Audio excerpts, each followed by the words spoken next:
Hey kids, you're listening to the internet's wettest podcast about video games, consoles, and pancakes. The SML Podcast. Prepare for the SML Podcast.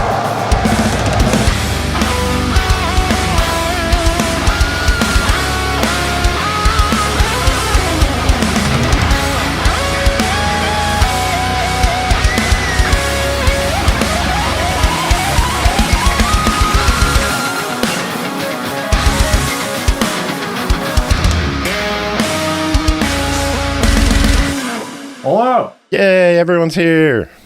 Yeah, Matt's probably not going to talk a super whole lot because Matt's super sick right now. Very sick.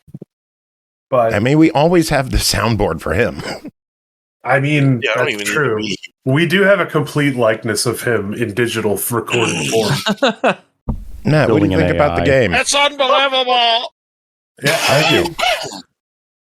It's It freaking truly. You sure? You heard me. That's right. And that was also Matt, believe it or not. I don't know if anybody realizes that. I recorded him. Wait, there's a Tim in here? Tim, this is now the third medium. I'm going to tell you about this little game called Mycopunk. I bought it. Crap. I told you I did. It's too late. You still have to listen to us talk about great, Mycopunk, so strap in, bud. Yeah, sure. I mean, I could talk about it.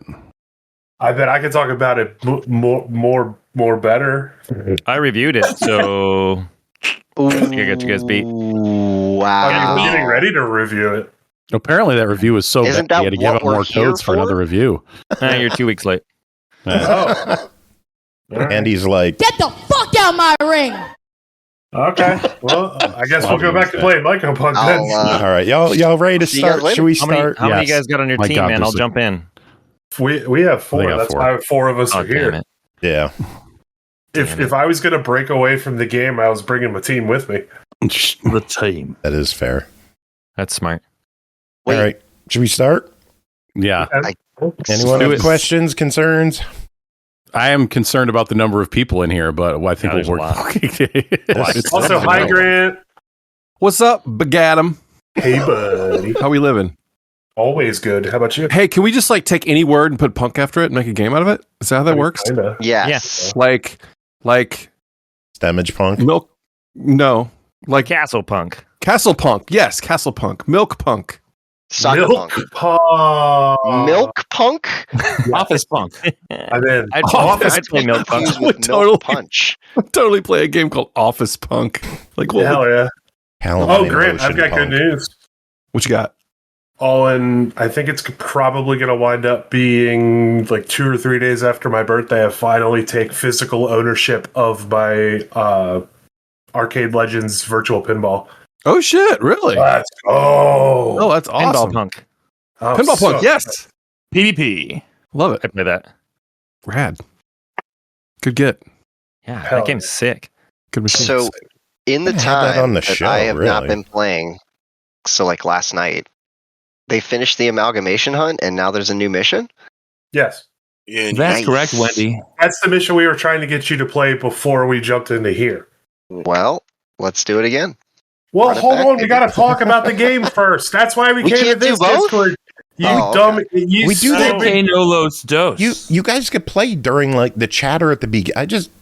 I could keep all this. I just have to throw an intro on here somewhere. So what's up, everyone? This is the SML Podcast. I'm your host, Joe. Fucking everyone but Purnell is here, pretty much. Aki's here. Big Adam is here. Horror Acolyte is here. Chris is here. Andy's here. Grant is here.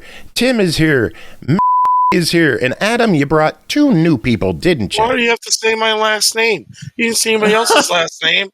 I could be anybody. You're in trouble, I could have been any obviously. fucking man I don't in the think he knows world. anybody else. I'll censor it. I'll censor it.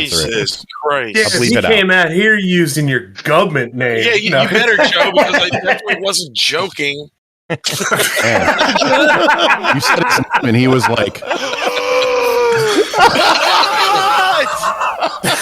Matt expended the entirety of his voice just to troll Joe for. Yeah, that's basically it. I'll die now. Yeah, with me, I brought Matt is part of the team, and I also brought Huey, which is one of my co-hosts of the charity auction at MagFest, and basically a hetero life mate, and my other hetero life mate is Ben. We are what self-proclaimed the mooks of MagFest among several other amazing people, and we're here to talk about robots shooting robot fungus. Yeah. Indeed. But before then, how was everybody's weekend? Oh, What was my weekend? Everyone, same time. It was pretty great. Mine was pretty good What did too. we do? I went to Milwaukee. What'd you do in Flooded Milwaukee? the river. There was a wedding in Milwaukee, but Milwaukee itself was very. Wedding I'd say in middle of the Milwaukee road. sounds like a 90s rom-com. Ooh, I'd watch. I'd watch that. It's a Milwaukee Paul Simon play. Or a 2000s Milwaukee emo Punk. band. Milpunky. Ooh. Oh, punky. My Milwaukee partner's from Baltimore, or like the Maryland area. I am not from Maryland. I don't eat seafood, but she loves crabs naturally. So I went and took her out for crabs, and then we went and did like a Ren Fair thing. Oh, all that sounds I love great. Red I Fairs. need to go back in time and go do that with you. Is it the Ren season in Maryland right now? Is the So It is. like, Renaissance is upon you? Richmond, Virginia is like starting their own Ren Fair thing through like various small pop-up events, and this was one of those pop-up events that's going to like lead to a larger scale Ren Fair event next year, I think. Maryland Ren It's Fair. building a Ren to Fair get- cinematic universe. Maryland Ren Fair, to get tickets, you actually have to go through a MagFest lottery now to even get It's- tickets. Oh It's yeah, it was a cluster. ludicrous. Some of my friends were in it. Yeah, It's ludicrous. Oh, so the Ren Fair got shitty then. That's too bad. It's so overpopulated, and it's wild to me because I see Ren Fair as the most expensive bar in the state with a $70 cover charge. Like, that's what Ren Fair is. You're it's a not bar wrong. that sells turkey legs. Like, You're not wrong. Yeah, it's like a $70 entry fee to pay $15 a beer. A beer, Right. yeah. And then, A bad and then mead. $14 for a turkey leg. No, get out of my life. Like, what is that? I don't get Yes, what is that? it. I Just don't want to get eat it. Scotch I don't eggs. get either. Tim, how have Scotch you eggs are the been? winner. I've been all right. That's all you're getting. All I right. thought you probably Ryan, how have you wanted been? more. You know what, Tim? That's fucked up, bud. I expect more out of you. Yeah. Where's that button for Tim? Hold on. Where's the good button for Tim, Joe? Oh, Jesus. No. Yeah, Two go of on. them, Hit, really. hit it. No, you know what one you want to hit. Kids are gone for the summer. I can squirt everyone Yep. I want. That's, Yeah! there you go. That sums it Yeah. up. I was actually sick for all of July. Well, yeah. That's Were you? Gargling I'm hot still- ass. yeah. No. Yeah. Yeah, it was like one of those things where it's like, oh, I think I have like a cold or allergies, even though it doesn't feel like it. And then like a week later, I went back to my doctor and I'm like, this is still bad. And they're like, here's some antibiotics. And then it got better, but it still took a while. Like the past few days there was just like a lot of coughing. It sucked. And I feel like I lost a lot of summer. Did you Holy get shit. Matt sick? It was from all the kissing. Oh, yeah. Fair. Why is everyone telling all my secrets? First the last name, now who he's smooching. The funny thing is, if Vicky ever hears this, she'll be like, not surprised. Just be mad she wasn't there. Right, yeah, that's exactly correct. Yeah, I don't know. When we left me, I reviewed the Capcom Fighting Collection 2, which they just announced that they're adding 4 more characters to Alpha 3, which is great. Oh, which ones? They are the characters that were in the GBA and PSP versions, so it's it's the girl from Final Fight 2. Maki, it is Maki. I thought I was going to say Mai, but no, Maki, Eagle, Yun, and what's her name? Ingrid, that Kenny Omega was dressed as because she's in Street Fighter 6 now. Oh Yeah. god, that commercial That- was so good. Street so Fighter DLC commercial had to be one of the greatest things that Kenny Omega has ever been in. So And much he's fun. been in Also- some really good wrestling matches. Mhm. Legit, Kenny's Sagat was like perfect. Yeah. I mean, probably in practice, he's not tall enough, but Oh yeah, you know, with the magic of cinema, it was perfect. Sea Viper was very funny as well. Yeah, a memory. Andy, how have you been? I've been pretty good, dude. Saturday I went floating and I got really sunburned because I live in Washington and I thought it was just going to be gray skies the whole time. So Yeah, but that's when you get sunburned the worst. Right? That's pretty much all I've been doing with just putting aloe on my body and trying to go to sleep. As a fair-skinned individual, I understand those pains, and I am sorry. I used to be pretty tan, but that was back when I used to live in Idaho and I lived in California for a while. But since I moved here, yeah, I hardly see the sun. It's gray skies all the time. So you're playing Aloe Punk right now. I'm playing Allopunk, dude. It's a great game. You guys should check it out. Full of rafts fighting Steam Early Access. Water. It's quite greasy. It's very greasy, dude. In development for 6 years. Yeah, it's not even Taylor, released how are yet. you, my man? You interrupted him. I thought he was done. I'm Go always ahead, done. Andy. What were you saying? What were you saying, No, Andy? I don't know. I was just playing along with the greasy comment. It's greasy. Go on. You got it, Chris. We love things to be greasy. Hey, dude. Well, I am, this week has been my first week of fun employment.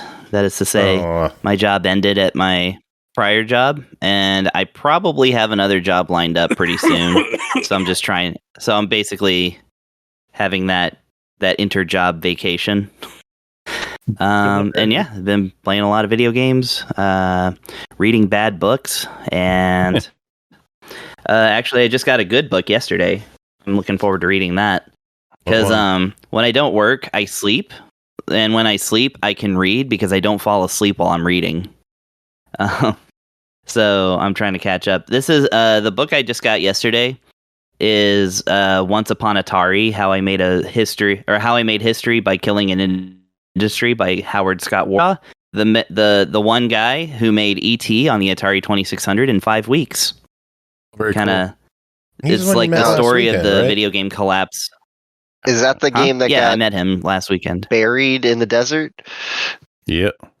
Well, In a so landfill, yes. that story has been embellished to be not quite as funny anymore. Because yes, but that was like 10% of the cartridges that they found because they just emptied out this warehouse in Texas and buried the entire content. So there were like top shelf award-winning games in that landfill too. Like Defender. So it's was in there. like, it was it was like E.T., Defender, Yar's Revenge, I don't know, Sunfire, Dragonfire. Man, you got me trying to list Atari games, and this is my weakness. Hang on here. So there was like Pac-Man, there was like Stargate, Mrs. Pac-Man, Dolphin, there was like Encounter at L5, there was like Star Raiders, Slot Racers, Maze Craze, Sword Quest, Earthworld, probably the other worlds too, Galaxian, Surround, there was like Street Racer, Adventure, No one would have Sneak and judged you Peek, for stopping 30 Space seconds Tavern, ago. Dodge 'em. There was like, Yeah. But they might be judging Yeah. you now for something else. yeah, I had to cheat. Horror Acolyte, how have you Anyway, looking. Shit. been? Or there you are. Are you there? I've been doing okay. The last couple of days has just been a lot of micro defeats. It's one little thing after the other. But other than that, not too bad. Yeah, just like little things, throughout the day. Just don't go the way you want them to. Punch someone in the face. A punching bag would be nice. Yeah, that's. We need maybe I need Jacob one of here those. tonight. You need the bag with the face. That would be something. I forget what that guy's name is. You see him in the gym sometimes. It's just like this angry-looking rubber guy, and you just he like does punch have a him. name. It's just Yeah. a torso. Rubber Joe. He does have a name, and I can't remember it. I've been up on that guy many times. Shout outs to that guy. I forgot your name. Sorry. I don't know if All I've those seen that, but I Atari just games, envision can't this name like that guy. I envision this like Mr. Stretch like figure that's just like a giant version of him. Kinda. We'll call him Vacant. The wrestling champion Vacant. Okay, his name is Bob. It stands for Body Opponent Bag. Ooh, Oh, there we go.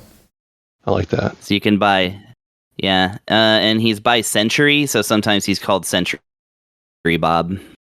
Yeah, if you Google cool Century Bob, he pops your up as the internet's guy. getting funky again, Chris. Funky. Chris is Yeah, this is why sliding in and out. I'm trying to talk fast. Yeah, I can't help it. Do you reset the router before you go on the show? Does that help? Yeah, it's... I don't know. Jiggle the I handle. literally...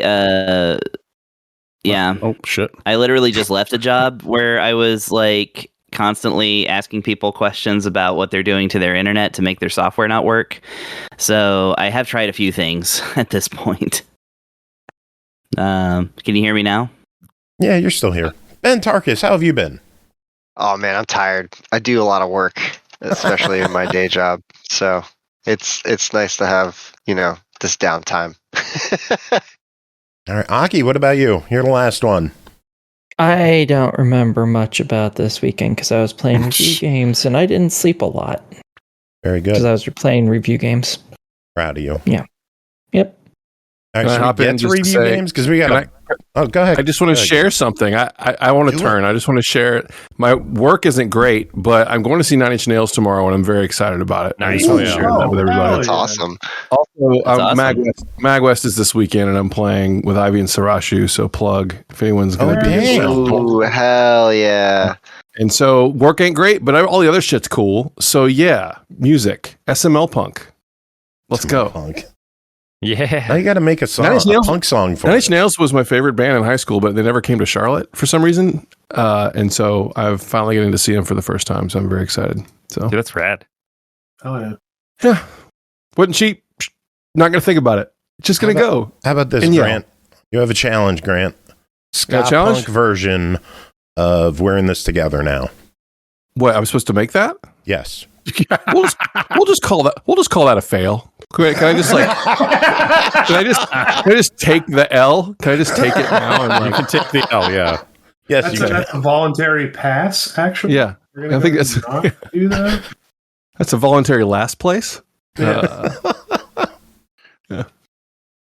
should we eaten by my dog? What? Should we shift into reviews? Because Grant, you are first place in reviews. Am I really? Yeah. Sweet. Shit. Yeah, you Shit. too, Tim. I think You guys someone else ready? is playing this game too, right? Is Tim playing this game too? I'm actually literally playing it right now. Ooh. Cool. See, you guys can play Mycopunk right now. Just play while we're talking. You're good. Yeah, all right. Just nobody yell when you die, because that happens. Yeah, you are playing with fire. I'm playing with fire, and it's gonna be funny. All right. Let's kick this off. First game to talk about tonight is Ninja Gaiden Ragebound, developed by the Game Kitchen, published by Dotemu and Joystick, released July 31st, Xbox Series X and S, Switch, PS4, PS5, and PC. $24.99, a brand new side-scrolling entry to the legendary Ninja Gaiden series from the team behind Blasphemous. Ninja Gaiden Ragebound redefines the classic platformer saga in a spectacular, thrilling, and challenging ninja adventure. Grant and Tim, both of you played this. Who wants to start? Where are you at? If they called it Ninja Punk or Ninja Gaiden Rage Punk, you know? Rage Punk. Rage Punk. Rage Punk. Bound there we Punk. go. Softball. Come on. Where are you at right now? What level are you on if you're playing? I finished it. Oh, you did finish it. Okay. Yeah, I was just replaying the first level just for funsies. But you want me to kick it?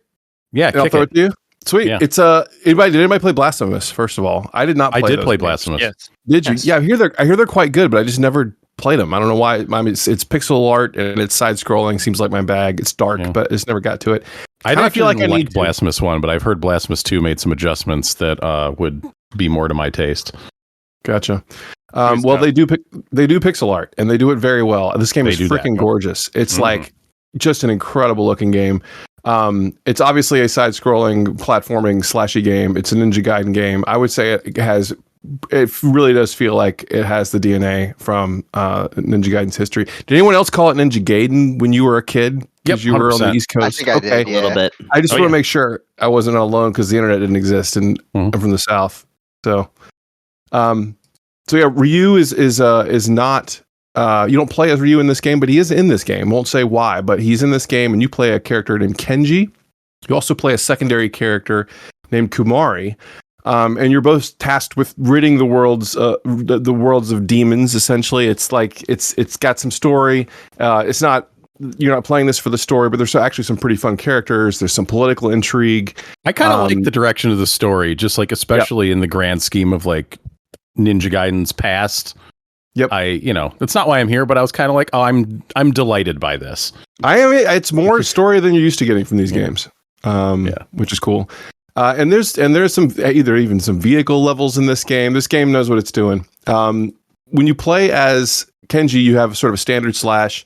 You can slash away bullets, which is cool, and you can also do this thing called a guillotine boost, where you can essentially do like if you jump in the air and hit the jump button again when you're near an enemy or near a projectile, it will essentially like throw your sword out and you'll sort of parry that bullet or that guy, and so you can sort of bounce across enemies or bullets to sort of stay in the air, which is awesome. And with like an infinite number of bounces, which is cool. And there's a secondary character named Komori. And I mean, I won't go into details, but there's a reason that you play as both, and sometimes in the same level. They kind of become bound by rage. They kind of do. They kind of. You know punks. What? I didn't even think about that. So yeah, cheers. Thank you. That is the truth. You essentially can you do the things you would expect playing as Kenji, but then you can also have like ranged attacks with Komori. And then you can also do these things where you sort of enter other sort of an otherworldly state and take on these platforming challenges to kind of get extras or to unlock the path. The coolest thing in this game, in my opinion, is the hypercharge mechanic. If you defeat an enemy that has a certain color aura, you will then power up your next attack, your next like sword swing. And which can help you destroy stronger enemies in one hit. And it really kind of plays like a puzzle game, because they will always throw a big enemy at you and then throw a smaller enemy that has the correct color that you need. So, I mean, I don't know if you felt that way, Tim, but it's like you're kind of, you see one of these big guys and you're like looking around trying to you are find, looking for that other guy to come in so you can take the aura, basically. Yep. Yeah. Yep. Some of them are pretty hard to get, which is sort of where the puzzle aspect comes in. And this game is, I mean, I'm not the best gamer, Tim, but this game, I mean, after you're about halfway done, it's fucking hard. This game is tough. I don't know if how did you feel? Did you have a problem with some of these bosses, or? I got through it. I'll say that. I'm not going to say it was like crushingly challenging. I mean, I definitely died on like every boss on my first try and had to give it like repeated tries. But I thought it was playable. Not like I definitely thought it was easier than the old Ninja Gaidens. But also this game is working. This is working without, you don't have lives. You have infinite lives. You don't have to worry about continues. You just keep respawning at the boss, and there's checkpoints. So you're not dealing with a lot of bull crap from video games past. Just with those things in place, just automatically makes it more playable. And you have a life bar, also, like a pretty decent one. I mean, you had a life bar in the old games too, but I feel like health power-ups on normal difficulty are pretty well spread out. You get a little bit of health when you hit a checkpoint. There's items you can purchase and equip that will give you a little bit more of a healing boost too. So there's ways to mitigate the damage and help give yourself some more survivability. Yeah, there's perks. And the better you play and the better your score at the end of a level, the more perks you can get, which is cool. Mm-hmm. Yeah, the rating system like the 3D Team Ninja ones. Yep. I really found this game. I enjoyed the Contra game. Maybe it was last year or year before. I can't remember. Operation not Galaga, but Galuga. Galuga, yes. That game it didn't really introduce new enemies per stage. It just threw more enemies at you. And this game actually does introduce new baddies constantly, which I appreciated. Like there's some variety in the levels. They don't really feel repetitive. Maybe a couple levels felt repetitive, but it keeps moving. Didn't really feel boring, which I like. And there's always a question about accessibility. The game has pretty much every accessibility option available to you. You can pretty much do anything you want. You could regarding damage or health, or and it doesn't affect achievements. Thought the soundtrack was pretty rocking. I didn't find it very memorable, but it was rocking in the moment. Yeah. I don't know how you feel about that. Yeah, they called back to. I gotta like really listen to it. Like, not much stood out. I mean, I would notice when they were using like old motifs from like Ninja Gaiden 1 and 2. But I don't think much new stood out to me, but I was also playing it kind of with the volume down while other people were using the TV. So, I want to listen to it more closely. Yeah. Yeah. And it's the same guy that worked on Blasphemous games as well. But yeah, I mean, my take on this is that I could not be happier with a side-scrolling new Ninja Gaiden game. Like, I don't know what I expected. There's this and Shinobi coming not long from now, which is pretty amazing. We're getting both these. But I thought it was fantastic. I don't really have any complaints other than there's a little bit of repetition in there. And I found some of the bosses pretty tough, but that's on me. But other than that, I really enjoyed it. Yeah, it's I was really impressed with it too. Even just like playing the demo, because there is a demo out. Like once they get you through the tutorial and put you in a stage, it immediately felt good because this isn't a game where a lot of enemies, like standard enemies in a level, have a life bar. It's usually pretty much like one hit, they're dead, and it just feels good when like when they first put you in the action and like some dumbass demon just comes like running at you from the side of the screen and like jumps. It felt very 8-bit. Just the way an enemy would spawn in and jump at you and you just react and you slash it and that's it. And you keep running. It just feels good because it keeps you moving. You're not like stopping to have to like watch out for attacks or, you know, dodge things. It's like, no, you just keep going, slash, go, jump, bounce off of them, you know, kill an enemy. Boom, you look for the little colored aura coming in, you kill that guy, slash the big guy, and you just keep moving. There's like a really good pace to all the levels. You're running up the walls and climbing on the ceilings and bouncing off stuff. So it's very fast paced. And they put that whole aura like hypercharge mechanic in there to make sure you can just like one slash those big guys more often than not. I mean, sometimes you're stuck and you have to deal with them, and that never feels good. But otherwise, it's like, yeah, it just has really good pace to it. I think it was like 6 hours for me to finish the game. My Steam Deck told me. Right. Yeah, and there's secret levels to find. I'm not sure how to unlock them. I unlocked like 3 of them along the way, and they pretty much just give you more currency and stuff for buying more upgrades and different items and weapons and stuff, like for secondary weapons. Kind of the only thing that bugged me was like in some of the parts with Komori, like they're timed, and some of those like are really tight on the timing. Yeah, like you have to nail everything or else you'll miss the next kind of time extension. So it just feels stupid where it's like I go into one and I miss the first jump and it's like, okay, cool. Well, I'm screwed on this attempt. It was still satisfying when I accomplished it, but that was kind of like, maybe there could have been a little bit more leeway on the time there. When you finish the game, you do unlock a hard mode, so there is more difficulty to take on. It even at like 6 hours, that's a pretty decent game length, and it's fun enough that I'll probably play through it again. It's great. It's real good. Really happy with it. And like you said, just like the art is amazing. It's gorgeous. So good. All right. Well, let's talk price. It's $24.99. Give us your verdicts. I think it's a buy it. Yeah, I think it's a buy it. I mean, it's not a particularly long game, but it's a game that rewards learning the levels really well, and they don't throw random enemies at you. It's all very scripted, very predetermined, and I could see like speedrunners having a field day with this. I think it's going to be a great speedrun game to watch. Yeah. So quite good. I absolutely recommend a buy. Yeah. Especially, awesome. Get this, play it now, and then in a few weeks we get the Shinobi game, which I played the demo for that, and that also feels like really good and looks really good. So we're eating pretty good this month. Looking forward to Ninja Gaiden 4 at all? I mean, this is side-scrolling stuff's more my speed with Ninja Gaiden, but I'm going to play it. You know? Yeah, I'm not against it. It'll be on Game Pass, so I'll check it out. I actually still never played 3 because I didn't like 2. I just want Sega to get on the rest of that. What was it? The big 4? It was like Golden Axe, Crazy Taxi, Shinobi, and one other one. I want Streets that Crazy Taxi. Where's my Crazy Taxi? Crazy Taxi in development. There Taxi is one. Punk. Jet Grind Radio. Yeah. Taxi Punk, yeah. Oh, Taxi Punk is out? All right, Tim and Grant, that's it for the both of you. You hanging around or heading out? I think. Oh, Jesus. I think I'm going to step. Obviously, I still have that cough, so I don't want to talk that much more.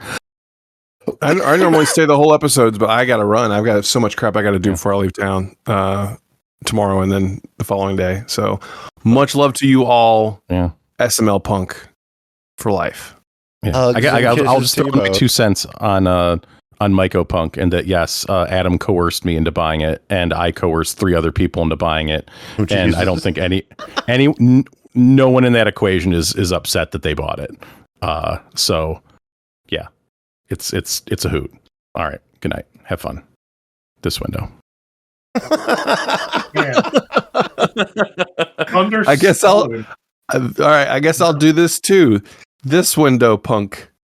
Bye, Joe. Kids are gone for the summer. I can squirt everyone I want. It's true. There we go. All right, next game, Mycopunk, developed by Pigeons Play, published by Devolver Digital, released July 10th on Steam Early Access for $14.99. A ragtag squad of robot rejects is hired by the Saxon Corporation, given one last shot at a profitable glory and avoiding the scrap heap.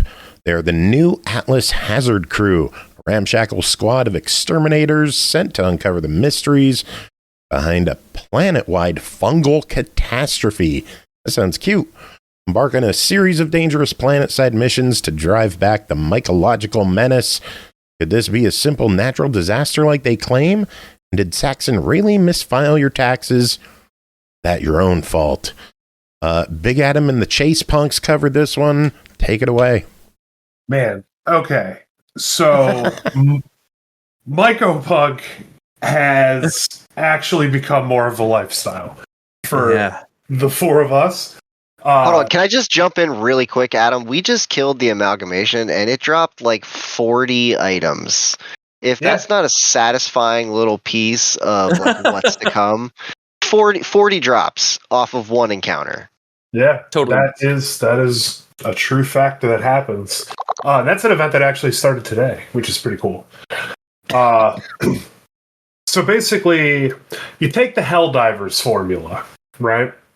But instead of it being like different races that you're fighting against or different types of enemies that you're fighting against, what it winds up being is the fungus are like spherical cores of different sizes, and then like any amount of attachments can be on said cores, no matter how big or small.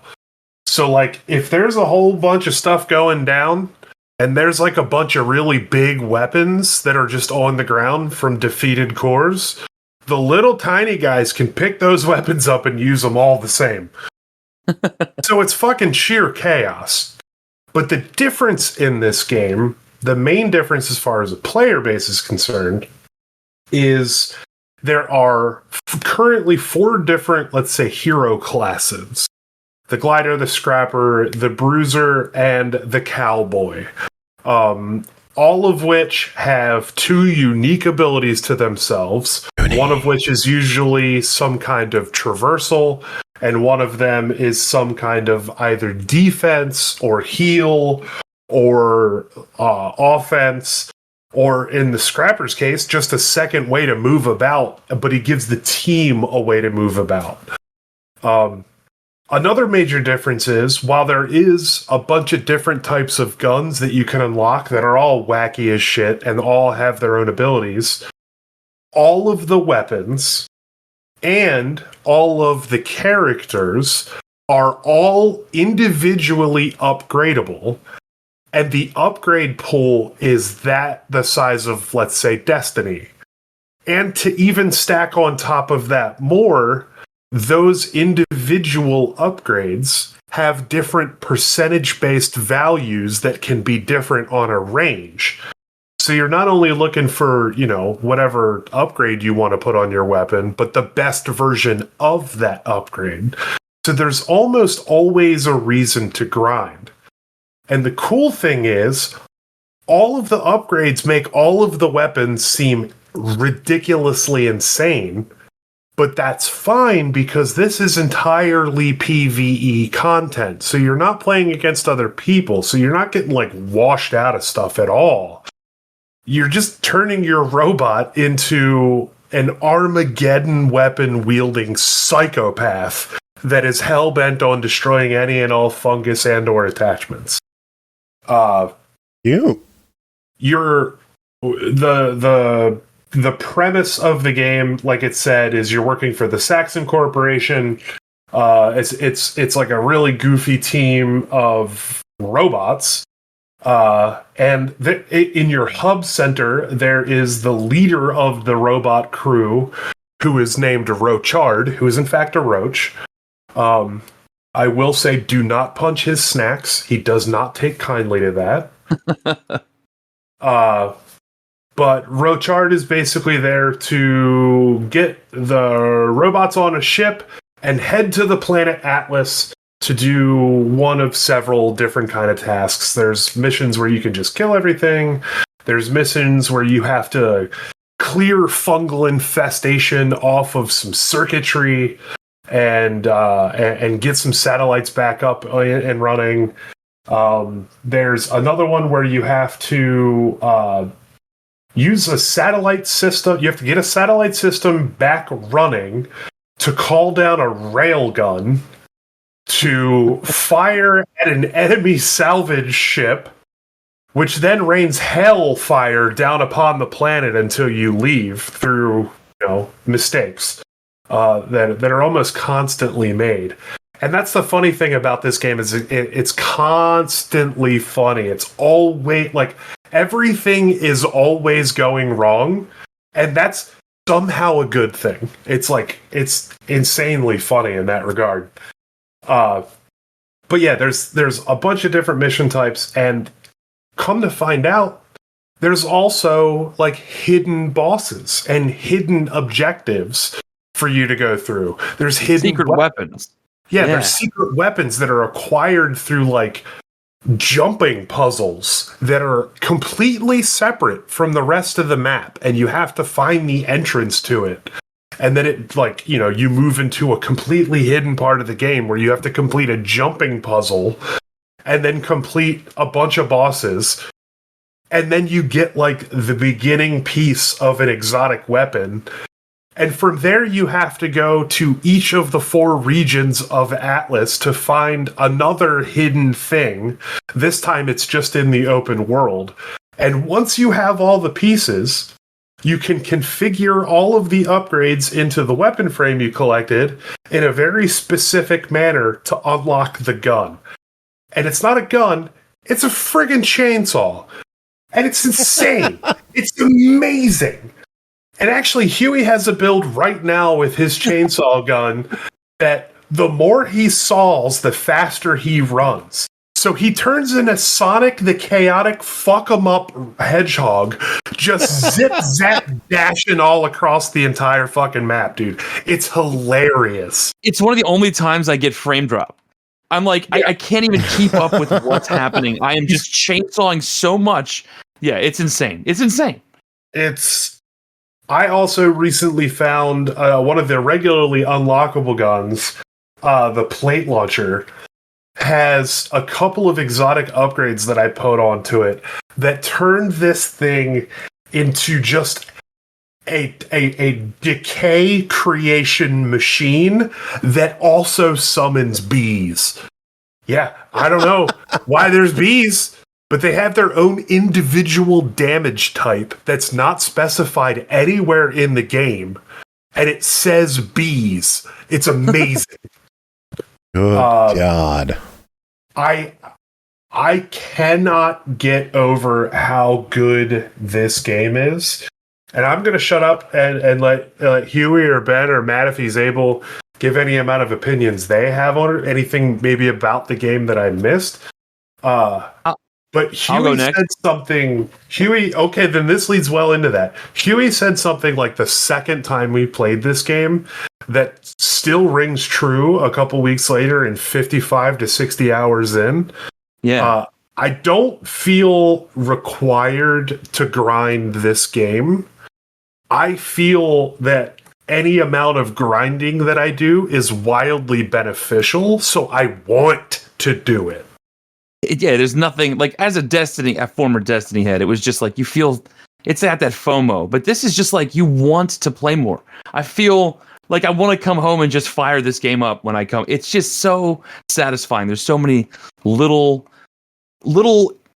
like touches that make it a little extra special. Like I just noticed yesterday, and I showed the guys today, when it's raining, as the drops drip down your screen, they only where the drop is, it glitches the screen because you're a robot.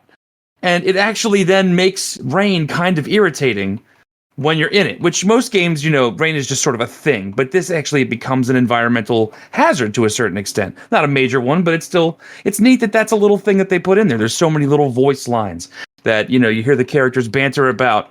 The art style is dynamite. It's like this dirty ass cell shaded thing.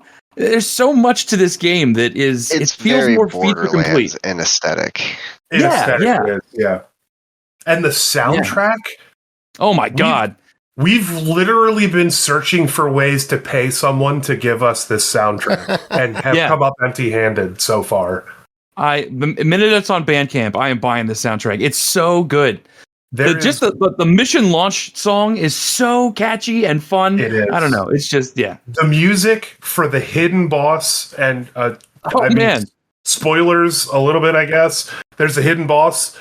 The music for the walk up to that and then the fight. It's the best song in the game. It's the best song in the game. It's absurd. It's the best song in the game. I do want to touch on Adam. You totally neglected the fact that both of the hidden weapons in the game, you can't actually tell how you're upgrading them because they're in a hidden alien language that you have to try and translate yourself to figure out what the upgrades do, or you can download a mod or something where that translates it for you. But there's a lot of like Huey said, there's a lot of like polishes. There's a lot of little touches. There is a built-in secret go-kart track underneath the main hub. I'm driving it right now. The person who designed the hub in this game deserves a Nobel Peace Prize. Oh my God. It is the most fun player hub I have encountered in such a long fucking time. And there's so much hidden shit in it to do. It's crazy. And it's just the player social gathering area for 4 people max. Like, it's absolutely bonkers. Let's not even go there, Adam, because it's not 4 people max. If you get a modded game, we've been in lobbies of like 12 to 13 people. And it's chaos. And those are utter chaos. So nothing progresses. This game openly supports the mod community, built into the game. This is a $15 video game with this much content. Let's not get ahead of ourselves because it's still in early access, so this isn't even the final product. Yeah. How is it only $15? And they are putting out updates, not only hot fixes, but content updates and patches like every 3 days. So they are working on this video game. This game like gives me hope. I'm like, oh my God, it can be good again. We can get back here. Some of the AAA titles that have come out in the last 5 years look like fucking kindergarten finger paintings dipped in dog water compared to this title. I'm telling you that right now. Oh man, it's just so fun.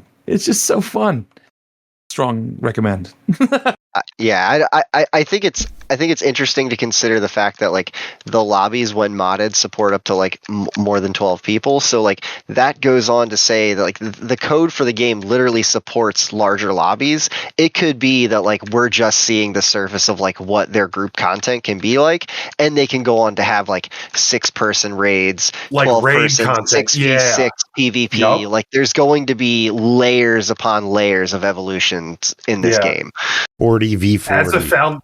As a foundation, this is a foundation minted from pure titanium and tungsten. Like, it is as stable as a video game foundation can be, and I am over the moon excited to see where the next 6 months goes in this game. Yeah, I actually kind of want to see where the lore goes. The lore seems kind of neat. It does. I don't know. Joe, you got you gifted me the review copy of this game about a week and a half ago. I've got 55 hours and 100% of the achievements done. Yeah. God damn. It's the first thing I do after work. After I feed my dog, I play this until Ashley gets home. And then we usually, get dinner and whatever. And then I play this until either the guys get on and we join up, or wrestling comes on. Like, that's what I've been doing. Play it during wrestling too. And then I play it during wrestling and make you stream in my Discord. That's true. In fairness, we've been very quiet when we've been hanging out in the Discord while playing. That's true, because when people aren't watching wrestling, it is no holds barred. It is chaos mode. Especially when Matt's voice exists without him vomiting a lung up from coughing. It gets noisy between him and I. Man. And I keep swearing with my magical weird swears. I'm just here to say I love this game. And I'm dying, but I love it. Matt, should I just push the button? Do it. It's unbelievable! It is. True. It's true. I just got an upgrade for my scrapper where my stalk is an eyeball. Yep, I wanted to point that out. Dude, I got one of those too. Yeah, you can move around hunt. while riding it. Look at this. I'm just flying around. So there's been a world event that's been taking place for the last week or so, and every couple missions there will be a giant world boss that appears for basically the duration of his miniature health bar, and that health bar is contained world damage scale. It was contained within a larger health bar that was amassing world level damage, and I think it was some 5 billion damage it had to accumulate. It was across 5 trillion. Okay, and after we got to that point, which people really started hammering down, I think once they hit their max level for their characters, we just did the encounter that comes as a secondary part of it, and we got so many drops, and one of which was a cosmetic that gives your weapon a eyeball scope. Yeah, a brand new to today. The content dropped this afternoon. That eyeball skin is a brand new type of skin for the weapon that has even down to how you put it on the gun is completely different from anything that's been in the game yet. So that's how often they're releasing new shit. I love this game. It's so good. At the moment, I'm gonna ask you to review the price with me and hit the finale here. And I'm telling you, at that moment when we leave this Discord, we're gonna go to my Discord and probably play this for another hour before I go to bed. Easy peasy, man. That's fair. That's fair. All right. Well, let's get to the verdict. The game is $14.99. Our rating is buy it, try it, deny it. What do you think? Buy it. Buy it. Copies for your friends. Holy for $60, you can get your entire Fire Squad a game, and then you guys will have more than enough time to so crazy around and watch this game unfold. Yeah, that's insane to think about, dude. For $60, you can buy your entire Fire team, the game, full content. And it is worth that for one copy. Buy it. Yeah. If you haven't bought this game yet, buy it 4 times. Buy it. If you haven't bought this game yet, you should be dead or in prison. That's like a 90s Sega ad. We're so positive on this. Buy it. Yeah, whatever Sega can, whatever Nintendo don't, or whatever the fuck that is. Myco can, what Punk don't. Yeah, dude. Cheers to the developers. If the marketing guy ends up listening to this, cheers to your team, homie. This game is fucking insane. Yeah, I'm mega fans. I'm seriously gonna be shocked if this isn't a very popular game. A phenomenon style game. Yeah, no, I agree. It's nuts. It seems to be blowing up pretty well. So good. Worth it. 1,000 times. Hopefully it pops up on more platforms in the future. It seems like this is something that'd be great to be on everything. Oh, the only thing with consoles is the open access to modding, which is changing with consoles these days. I do understand that. But it does make it tougher to enter that market. Yeah, true.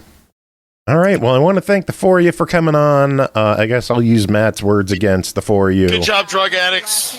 You did it. I will let the four of you each have your final words on the way out so that you can get back to playing Mycopunk. Ben, final words. Oh man, actually, if I could take a second to just like shout out Devolver Digital for just knocking out of the park like all these games that they've been supporting recently. I actually checked out a demo for a game called Ball X Pit. Check that game out. It is one of the silliest but greatest like takes on a brick breaker style game. It's got like roguelike elements, a little town building element. The demo is out right now. They're not the full release, but it is a lot of fun. I think I spent like 4 or 5 hours in the demo and immediately unlocked everything that I could. So, yeah. Yeah, that looks bonkers. Nice. Big Adam, final words. I got fungus to hunt. Where's Rochard? I need a bag of Saxitos. Very good. Huey, final words. I'm going to shout out an older game just because it's like one of my favorite games and I want more people to play it. And that's Pacific Drive. Always play Pacific Drive. It's so fun. Very but good. Also, Mycopunk is fantastic. I think Mycopunk's better than Pacific Drive, but I still really enjoyed Pacific Drive. That's fair. Pacific Drive is amazing. Thank you. Matt, yeah, final words, or should I push the button? It's button. I'm not here. I never showed up. None of this ever happened. These are incredible sound clips. Oh god, that was amazing. That was literally the last time Matt was on this show. That was said live. That's fucking hysterical. That's incredible. Yeah, that was pretty great. So as soon as Matt disconnects, he'll be like, "What?" It's more time to play. Probably. Yep. Yeah. All right, y'all. Have a good one, guys. Us. Yeah. Thanks for having us, Joe. Nighty night, y'all. Bye. Later. Matt, you hanging out or? Okay. There's gun. All right, let's move on. Next game, WUCHANG Fallen Feathers, developed by Leenzee, published by 505 Games, released July 23rd, Series X and S, PS5, and PC for $49.99. WUCHANG Fallen Feathers is a Souls-like action RPG set in the land of Shu during the dark and tumultuous late Ming Dynasty, plagued with warring factions and a mysterious illness spawning monstrous creatures. Aki, what is going on in WUCHANG Fallen Feathers? Okay, so in this, you play as the titular WUCHANG. You are this young woman who's extremely hot, and you have amnesia. You also happen to have something called the Feathering, which is a new disease that is spreading across the land. It was created because a monster showed up and started attacking people, and everyone that was injured, well, they got the Feathering, and they're turning into fucking monsters. Woohoo! Fun times for everybody. And it is up to you to try and figure out what the fuck, and who the fuck, and what's that fuck. And then you go off, and if it moves, well, it maybe kind of sort of really needs to die very, very hard. So you're given a handful of weapons that you can find off of enemies, typically. You can switch out outfits with even boss outfits, which is really cool. It has a transmog system, which is amazing, so you can make everything look like whatever the fuck you want, so that's really awesome. There's some very sexy outfits, which is even more awesome. And yeah, you get a bunch... Of course. That was going to be mentioned. Well, I mean, there's an outfit where she's basically in a bathing suit. Okay, it was going to get mentioned. You know, it is what it is. And yeah, you get a big old tree that you can unlock skills on. It is just gigantic, and thankfully you can reset it whenever you want. It doesn't seem to cost anything. There's a part of the tree that deals with increasing your gourd, more or less, which is the healing in this game that you get every time you go to your little shrine, which is the bonfire of this game. And there's also a tree for each one of the different weapons that you can use. There's two-handed swords, one-handed swords, dual swords, spears, and axes. And far and wide, the best two are the two-handed sword, the one-handed sword, and the dual swords, because everything else is just kind of shit.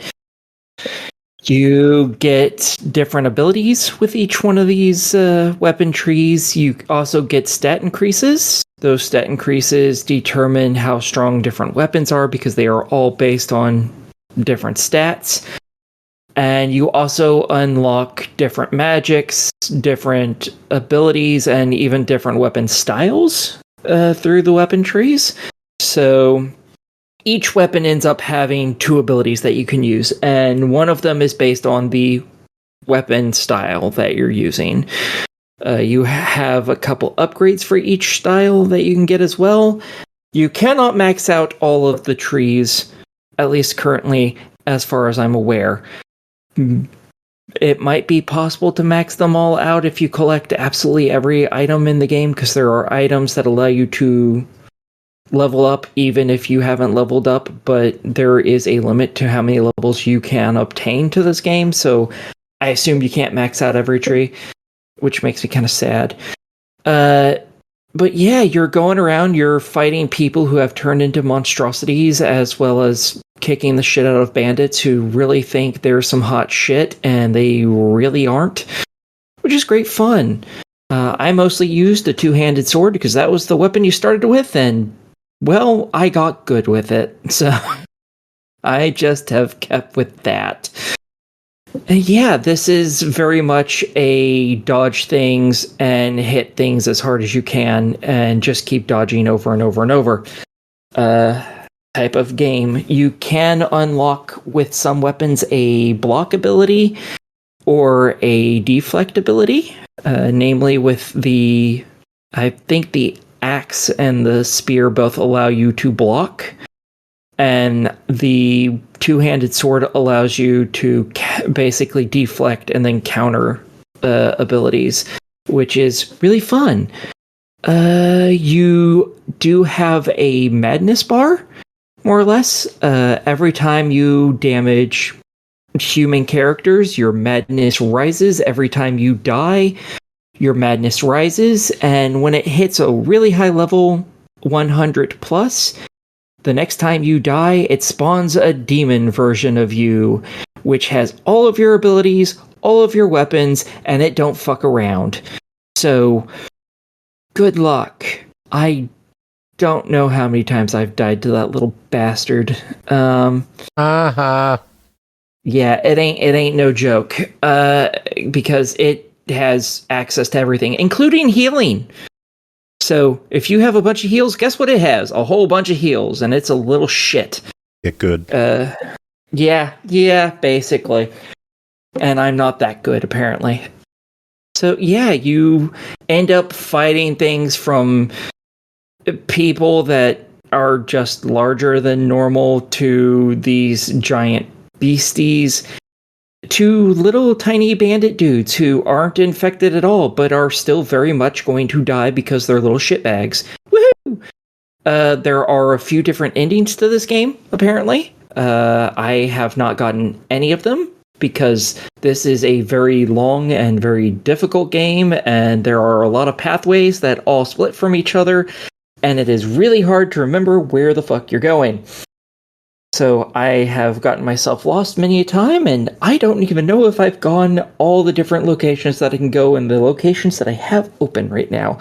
So, yeah, it's great fun. But the character's real hot, so I don't care, you know. Jesus.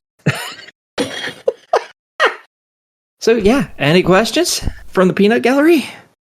No, is it fun? Oh, hell yeah, I'm having a great amount of fun with this game. All right, then let's talk price on it. It is $49.99. There's also a deluxe edition that you can grab for $59.99. And in the deluxe edition upgrade pack, It includes 4 costumes, 4 weapons, and a Blood of Shanghong skill upgrade item. What do you think of that? I think it's definitely worth buying the standard one if you really, really like these and you just like handing devs money. Then definitely get the deluxe pack, just because, you know, a few extra cosmetics ain't gonna hurt nobody, and a couple, I assume, weapons that you can't get in the main game would be kind of interesting just to fuck around with. It's probably not stronger than stuff you'll get even halfway through the game, so it'll be a nice little starter. I do not have that. I am planning on buying it at some point, just because I really, really like this game. And yeah, I think it's totally worth getting if you like Souls-likes. If you don't, this one might move a little too fast for you, and you might want to pick up like Lies of P or Steel Rising as a starter. This is not quite as beginner friendly. Gotcha. All right, let's move on. GRADIUS Origins, developed and published by KONAMI, who hooked us up with this one. Thank you, KONAMI. Released August 7th on Xbox Series X and S, Switch, PS5, and PC for $39.99. Collection features 18 versions across all 7 arcade titles in the series, including the first ever appearance of GRADIUS 3 AM show version on home consoles. A variety of helpful new features have been added to the games, including save states, a rewind feature, and invincible mode. Yeah! There's also a gallery feature that includes music from the game, a variety of images from each title, and much, much more. Chris, tell us about GRADIUS Origins. All right, so GRADIUS Origins. This is a brand new collection of old GRADIUS arcade games from M2, who, if you don't know by now, anytime you see a classic game being brought out and M2 is a part of the equation, you're probably going to get the best experience possible. And definitely this one kind of lives up to it. So what we got is basically in the between the 80s and 90s, we had 7 different GRADIUS style games from KONAMI. Now, of course, these are side-scrolling shmups, and if you want to know what a shmup is, of course, may I direct you to, I was going to direct you to Beaker Reloaded, but they've delisted it on the Switch. I think it's still have to find Steam, it some other way. It is on Steam, so yeah, you'll have to get on there and download Beaker Reloaded. It will give you a tutorial that will explain what a shoot 'em up is. But yeah, it's a pew-pew kind of game. And sorry, I'm thirsty. This how dare you in front of all these other people. Yes, indeed. Certainly, all these people who are being extraordinarily polite and not interrupting. Very nice of them, really. I guess you could use the soundboard to fix that. But I mean, I could. But yeah, so let's go down the list right quick, because yeah, I definitely don't want to do a blow by blow on this game because there's like 18 different games and they're all GRADIUS, so it's unbelievable. Thank you, Matt.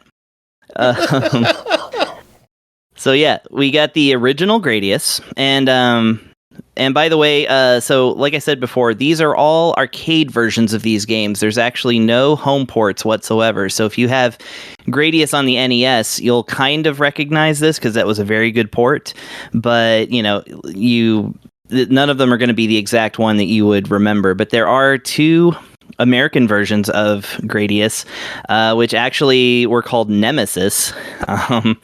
They decided to be even more confusing, and for a while on the arcades and on the Game Boy of all things, they called GRADIUS Nemesis, and we won't get into that. Yeah, so what you have is GRADIUS, the Japanese ROM version is what it's called, and the Japanese bubble version. Those are just 2 different system boards, and they kind of give you a little bit of a blurb explaining what the different versions mean, so you can kind of dig into that a little bit more. But yeah, the bubble version is the very, very, very first Gradius, so there you go. And then they have the European and North American version of Nemesis, and then the North American prototype of Nemesis, which is the hardest of all versions, it says, so therefore I stayed away from that one. But yeah, and then you have Salamander, which there's a Salamander 1, 2, and 3. Salamander is like, it's a Gradius cousin almost, but it's in the series. But it has like a different little storyline. By the way, all the games have in this really lovely, like, kind of laser font. I don't know how else to describe it. It's like this glowing future font. They tell you like the actual lore of the games, which I have played these games since I was a child and never knew any of the lore of any of them. So it's refreshing to know there actually is a story. But yeah, so Salamander, different ship, different settings. It's still Gradius, but the power-ups work a little bit differently, and it shifts from going side-scrolling shoot 'em up to vertically scrolling, which is kind of cool. And then Salamander got kind of developed into a thing called Life Force, which we also saw on the NES, and that's included as well. So Gradius, and we have Salamander. There's the Japanese version of Salamander and the North American version of Life Force is what they basically included. I see. Interestingly, they have the Japanese version of Salamander, the North American version of Salamander, which is Life Force, and the Japanese version of Life Force. Yeah, that's, like I said, it gets confusing because Life Force, even though, like I said, in Salamander, they just called it Life Force in the US. Like, that's the version they kind of like released here of it. However, they also developed a whole nother game called Life Force. And, if you pointed a gun to me right now, of course, a gun with a little sign in it that says bang. I still would not be able to tell you like the major differences between those two. You'll just have to buy this collection and figure it out. But yeah, Salamander 1, aka Life Force, and Life Force, aka Life Force, are both on this collection. Thank God. Praise the heavens. The hills are singing. Sound I could use for pointing a gun. Maybe this one. Hey! Oh. Anyway, I started blasting. Bang! Bang! That was that's a good quiet one. I like the Navi. Hey, listen. Just aiming a big old Glock. Oh, anyway. Yeah. And then we have, not to add more confusion to this, but like I said, Salamander is kind of like the follow-up to Gradius, but there's also a Gradius 2. This one did come out in the US, apparently. I actually only found this out like by this collection. I always thought it was unreleased here completely until stuff started coming out in like ROM form kind of thing. But this has 3 of the versions of the Japanese Gradius 2, which also says Gopher at the bottom for some reason. In English, I mean, like alongside the Japanese symbol, so I don't know what that means. Gopher no Yabu. Gopher no Yabu. So there you go. I don't know what that. Gopher no Yabu. Oh, let's see. No, I see this time. That's the bad guy. It's the Elite Special Forces unit that leads the attack against the planet Gradius. The planet is called Gradius, by the way. The ship is called Vic Viper. If y'all didn't know, so it's if it's Gradius, and Firefox to translate to English, it translates as Gopher no Yabu. So that's very helpful. Yeah, I know. That's why I brought it up. Figure it'd come in handy. I also like that the Japanese versions are called early, mid, and late version. So if you want to play a mid version of Gradius 2, you can do that in the parlance of today's youth. Mid AF. But apparently this, yeah, exactly. Mid AF. Mid JP. Yeah, there you go. The longer description of the mid version says the second version released in Japan, defeating hopping moais in this version awards a reduced amount of points. So that is pretty mid, because in the early version, then defeating the jumping moais in this version awards points. So less points for jumping moais. that warrants an inclusion of an entirely different game. See, this is what you get with M2. You get thoroughness and a reason for the inclusions. But yeah, so that's the 3 Japanese versions of the game, and then the North American Vulcan Venture, which I had no idea. That's what Gradius 2 is called in the US, apparently. But yeah, and believe it or not, it is actually the mid version. So it literally is the mid version, just, translated to English and retitled. Okay, so enough of that. Now we have my favorite, Gradius 3. This is the one that I fell in love with because I had a Super Nintendo, and even though apparently the Gradius 3 version supposedly runs like garbage, it helped me, the massive amount of slowdown in that game actually helped me to navigate, like, figuring out how to move a ship around between bullets and things like that, which is what you kind of have to learn eventually, right? So I personally am very fond of the Super Nintendo version of Gradius 3, but it is true, the arcade version, of which there are 4 in this collection, runs amazingly. It includes levels that were cut or moved around and things like that in the US version. So, this is definitely the version that you'll want to play if you are a stickler for, consistent good gameplay without a ton of slowdown. But again, no home versions in this collection, so it's the arcade version for you. There's a Japanese old version, a new version, an Asia version, and apparently a Japanese AM show version, which is a trade show version that was shown around before the game was released. So that's another one of those curios that, like, 3.5 people care about, but it's You're there. one of them. I'm 1.5 of them. 1.5. So, what's the full title on this one? Gradius 3. I can't read it it's in Japanese, and I can't even start.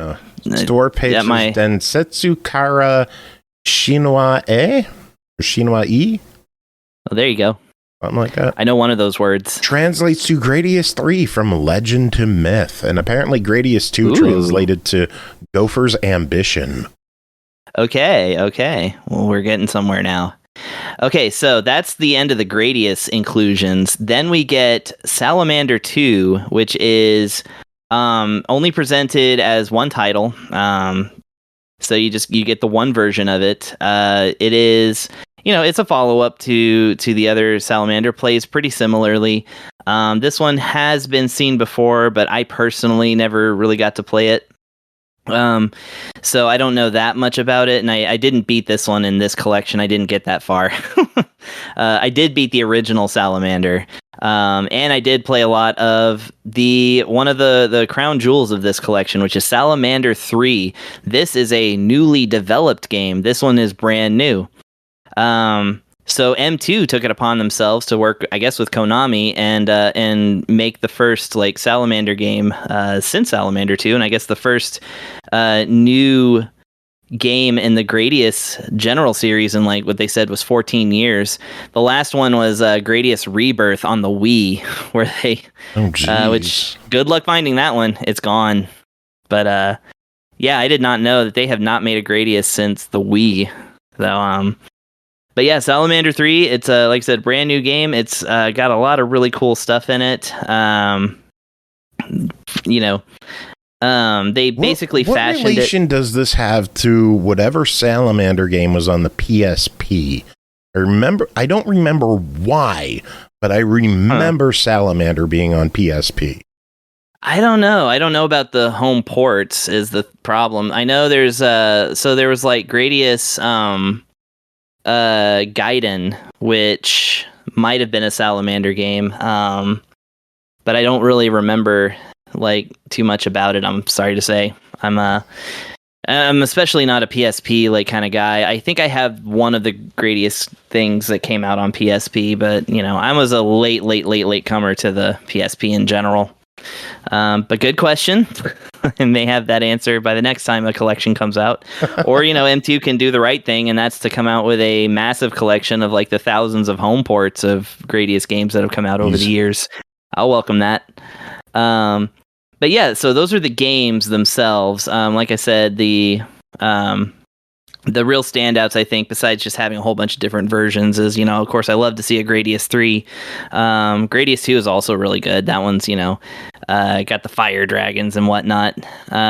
Salamander, I'm not as, knowledgeable about, except that I have beaten the first one. But Salamander 3 was really fun. Like I said, I really like that, the graphics are really neat looking because they definitely look like kind of modern, but they stuck with sprite work essentially and made it as 1998 as possible, which is about the time that was about the time right before Gradius 4 came out. I think Gradius 4 was 1999, so they tried to keep it in the timeline. And like I said, M2, they're a real stickler for detail, so they really kind of knocked this stuff out of the park. The extra things that you get, so anytime that you click on any of the galleries or the guides or achievements or whatever, well, not achievements are all compiled together, but everything is separated out into the individual games. That is to say, Gradius 1, 2, and 3, and Salamander 1, 2, and 3. Well, Salamander Life Force and Salamander 2 is what they separated out as, which is, again, odd. But you can listen to the sound galleries. They got the full soundtracks of each of the games arranged in a playlist format, so you can just kind of skip around and if you're a YouTube enjoyer, what this looks like. So you can listen to all the music. There's a visual gallery presented literally in files with sub-files. So, you go to Gradius, for instance, they have main visuals, instruction cards, development resources, Vic Viper design proposals, enemy character sketches, stage proposals. And they, repeat for all the games. Some of them are just like Life Force is just a bunch of the arcade graphic things, the instruction card and things like that. But yeah, Gradius 1, 2, and 3 have multiple files of things to look at, so that's really, really cool. The Gradius guide, actually, again, for each version, you can scroll through and learn the name of every single enemy in the games, along with how many points they're worth, and just different kind of things to know about them. So, if you want to know that the volcano in Gradius 1 is called Volcano and that it's indestructible, now you can know that for a fact. But yeah, so that's way more than anybody wanted to know. I like that one of the brain enemies in Life Force is called Calculus because it's a big brain. Oh, and you can look at the jumping Mauis if you don't know what I meant by that, and how they're worth reduced points. You can now actually compare and contrast. This is the kind of science you can do with this collection. Of course, there's Chivos. There's about 33 Chivos, I think, for different things. Beating the games, doing certain missions. The achievements, you can earn them even if you do rewinds and things like that, but if you do rewinds, then you don't get on the leaderboards.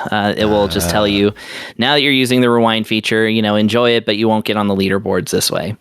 By the way, there are leaderboards, online leaderboards for each game and things like that. There's an achievement to put the KONAMI code in. That's beautiful. Yeah.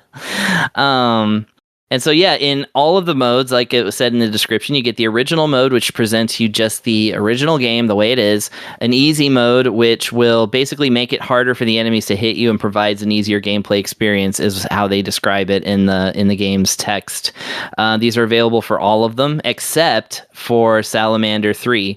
Since it's an original game, they don't give you any of the extra things on it. You only get original mode online rankings and the manual.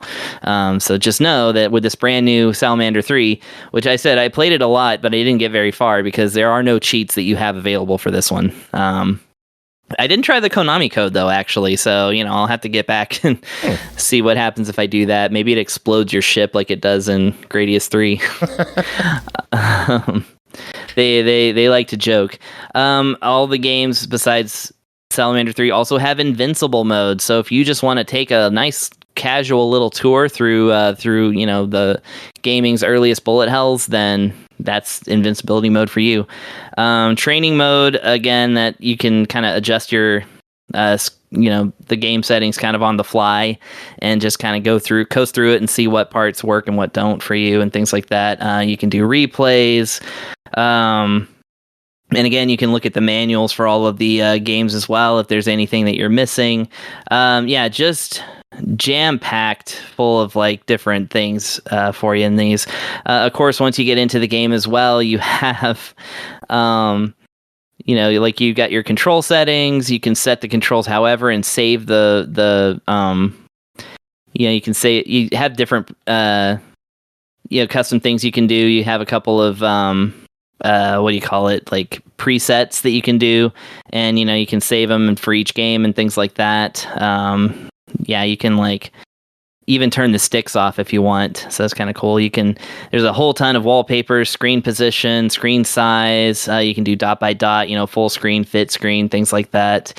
You can turn the screen flicker on and off. You can even do show hitboxes, which is crazy.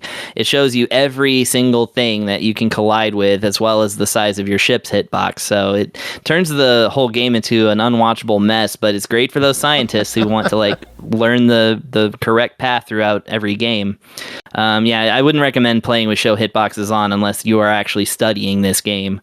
It's got sharp filters, smooth filters, CRT filters, 2 of each, and they're all adjustable in like micro ways. Like, again, this is M2 we're talking about, and they're even kind of outdoing themselves on this collection. I can't think of a single thing that they didn't include in this collection. And, normally I can think of something. Gradius 4, no. Yeah, I know. just going past, Gradius 3 in terms of that. I mean, it is called Origin, so it's like supposed to be quote unquote early games, but there ain't too many games after this, so I don't know what they're gonna do with 4 and 5 and like Gaiden and things like that. So they're much bigger together. Yeah. So I wonder what they're gonna do with that. I really hope that they'll come out with a collection of like home ports and include those like in there or something, but like kind of like what Darius did, No. But we'll see. Here's a question. A bunch of achievements are related to scoring 57,300 points. Is that number a reference to anything? That's curious. I don't know. That's actually a really... Yeah, new high 53. Score, Gradius Salamander, Life Force, Gradius 2. Score at least 57,300 points. Each games. Yeah. That's let me see.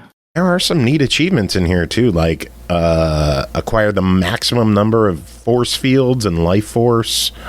Allow 4 options to be stolen at one time by an option hunter in Gradius 2. Oh, I found it. 57,300 is the preset high score in a lot of Konami games. So it's the high score, usually. I don't know what the actual significance of it is, but it is a Konami-specific number. Gotcha. So there you go. Gotcha. All right. Well, anything else to say about Gradius Origins? I mean, God, it's hard to talk about like a great prestige game collection like this and not really get into the games at all. But I mean, like I said, they're great video games that, like I said, are in the history books for a reason. I mean, I think Gradius is like the number 1 most popular shooter series. I mean, at least as far as I know. But yeah, it's just like I said, it's great to have this collection here. It's great to see them kind of give it the attention to detail that I think that people will really appreciate, because shmups are kind of sometimes seen as second-class games, so it's like, don't always get the best treatment there. But also, shmup heads are very particular, so like it's nice to see them getting M2 involved and like kind of getting something that to me would satisfy anybody as far as like any Gradius fan goes. I mean, I'm sure some of them will find something to complain about, that this being the video games. But, of course, yeah. There's only I think it's just 18 versions. It's bullshit. Yeah, exactly. What about blah blah blah? What about the Southeast Asian version of the arcade ROM hack from the 1999 floor demo? There you go. Patagonia. Yeah, it's just garbage. Doesn't have that in it. So 573 apparently translates to KONAMI in Japan. That's of course. There we go. There we go. That's all right. $40. Gradius Origins. Give us your thoughts. All right, so this is getting like a some kind of physical release, and for sure, I think at $40, the physical release will probably be a little bit more expensive, but that might be the way to go. Either way, that's a easy buy it. They didn't try to overcharge for this one at all. Getting this many games for that price is actually just perfect. It's not, I would say that's not too cheap or too expensive. You're getting your money's worth in this one if you're a Gradius fan and you don't mind that there's nothing past like Gradius 3 except Salamander 3, which again, totally original game. So yeah, I defy you to find a way that this isn't worth $40. Well, I might have a little bit of bad news. I think the physicals may have been limited run only. I thought there was like a different hell. Okay. Well, in that case, $40 is definitely worth it if that's the only way you can get it. I thought, the Play Asia game for $40, the Origins Classic Edition for $70, and the Collector's Edition for $180. No. They got Gradius Origin Collection multi-language on Play Asia. It's got the little. Okay. Yeah, it's different from limited. All right. Yeah, and it's only $42.99, so you're basically just paying shipping for your physical version. Okay. It is available. Like one of the languages is English, and these games were all in English anyway. So like the games aren't even in Japanese, but the menus, would be what you would be looking for. But yeah, it's the Japanese version, but it does list English as one of the languages. So, all right, there you go. I knew there was something. All right. Well, next up, Astral Takers, developed by Vanguard, published by KEMCO. Released July 31st on Xbox One, Series X and S, Switch, PS4, PS5, and PC for $19.99. Revis? Maybe? I don't know. A young apprentice studying under his master Volgrim crosses paths with Aurora, a mysterious girl who has lost her memory. In an RPG, as their destinies intertwine, they face trials, forge bonds, and confront powerful enemies threatening their world. Awaken the ancient art of summoning, uncover hidden truths, shape the story through your choices. Chris, what is going on in Astral Takers? Yeah, so I know that usually when you find a beautiful magic-using woman who has lost all of her memory and whom people around you treat as a witch is usually something you'll only see in a Mario game. This, they do present that in a JRPG of this caliber, so amazing. Yeah, so this is an interesting one because this is a KEMCO RPG that is not done by XCreate and it's not done by Hitpoint. This one is done by Vanguard, who I've covered some of their stuff before, but I don't remember what, and I didn't have the time to look it up. But either way, so yeah, this is going to be a different style of game than you would normally see from the KEMCO things. Oh, and they also have Magitech, but like I said, they're kind of defunct, so they're very rare on them coming out with those. But yeah, Vanguard also did Dragon Takers. Dragon Takers. Okay, I don't think I covered that one. Came out back in January, it looks like. Really? Okay, Dragon Taker. I gotta look at this. That might have been while we were off. Yeah, so wait a minute. I had this in my Steam thing. No, I don't own it, but I have looked at it. Do I own this? I might own this. Stop the recording. No, just kidding. I'm gonna look right quick actually and just see let's see, reorder by title. I just want to see if this is a game. What? I'm not muting or taking away any of this. That's fine. At least I have internet, so you can hear my rambling. As opposed, I mean, this is live, and everybody is so polite and quiet. Yeah, they're like no one's arguing or anything. It's crazy. Yeah, it's crazy. Let's see. Okay, I don't have Dragon Takers, so I don't know what's up with that. I've seen it apparently, but anyway, okay, great. Cover Dragon Takers on episode I did? 1017. There's Dragon What Takers version? by Chris. Oh, let me listen to it. Let me turn up the volume. Hold on. Dragon Takers. Oh, it might be PS5. Developed by Vanguard, published by KEMCO, released January 24th on Xbox One, Series X and S, Switch, PS4, PS5, PC for $14.99. The Dragon Army marches ever closer to total. I don't think we mentioned what version you covered, because we just say it came out on everything. Well, it ain't on my Switch, so it must be on my PS5. Maybe. Wait a minute, I gotta wait to see. Hang on. We're gonna open in Messenger. I'm gonna search. I'm gonna search our conversation for this. This is ridiculous. I love it. Yeah. Oh, you got a Windows key for it. There we go. Windows Store. Oh. Yeah. Huh. Well, I'm sorry. I do not remember, but from the looks of it, it looks like it's the exact same thing. So, yeah, refer to my previous, That's probably why, because you don't cover many on the Windows Store for us. You usually get it on Switch. I mean, if it is, yeah, then it's definitely KEMCO. So yeah, refer to my amazing and very memorable review of Dragon Takers if you want to know some more about Vanguard and as a developer. And yeah, this does appear to be like kind of the same thing from what I can see in the screenshot. So and that's no surprise because that's how these go.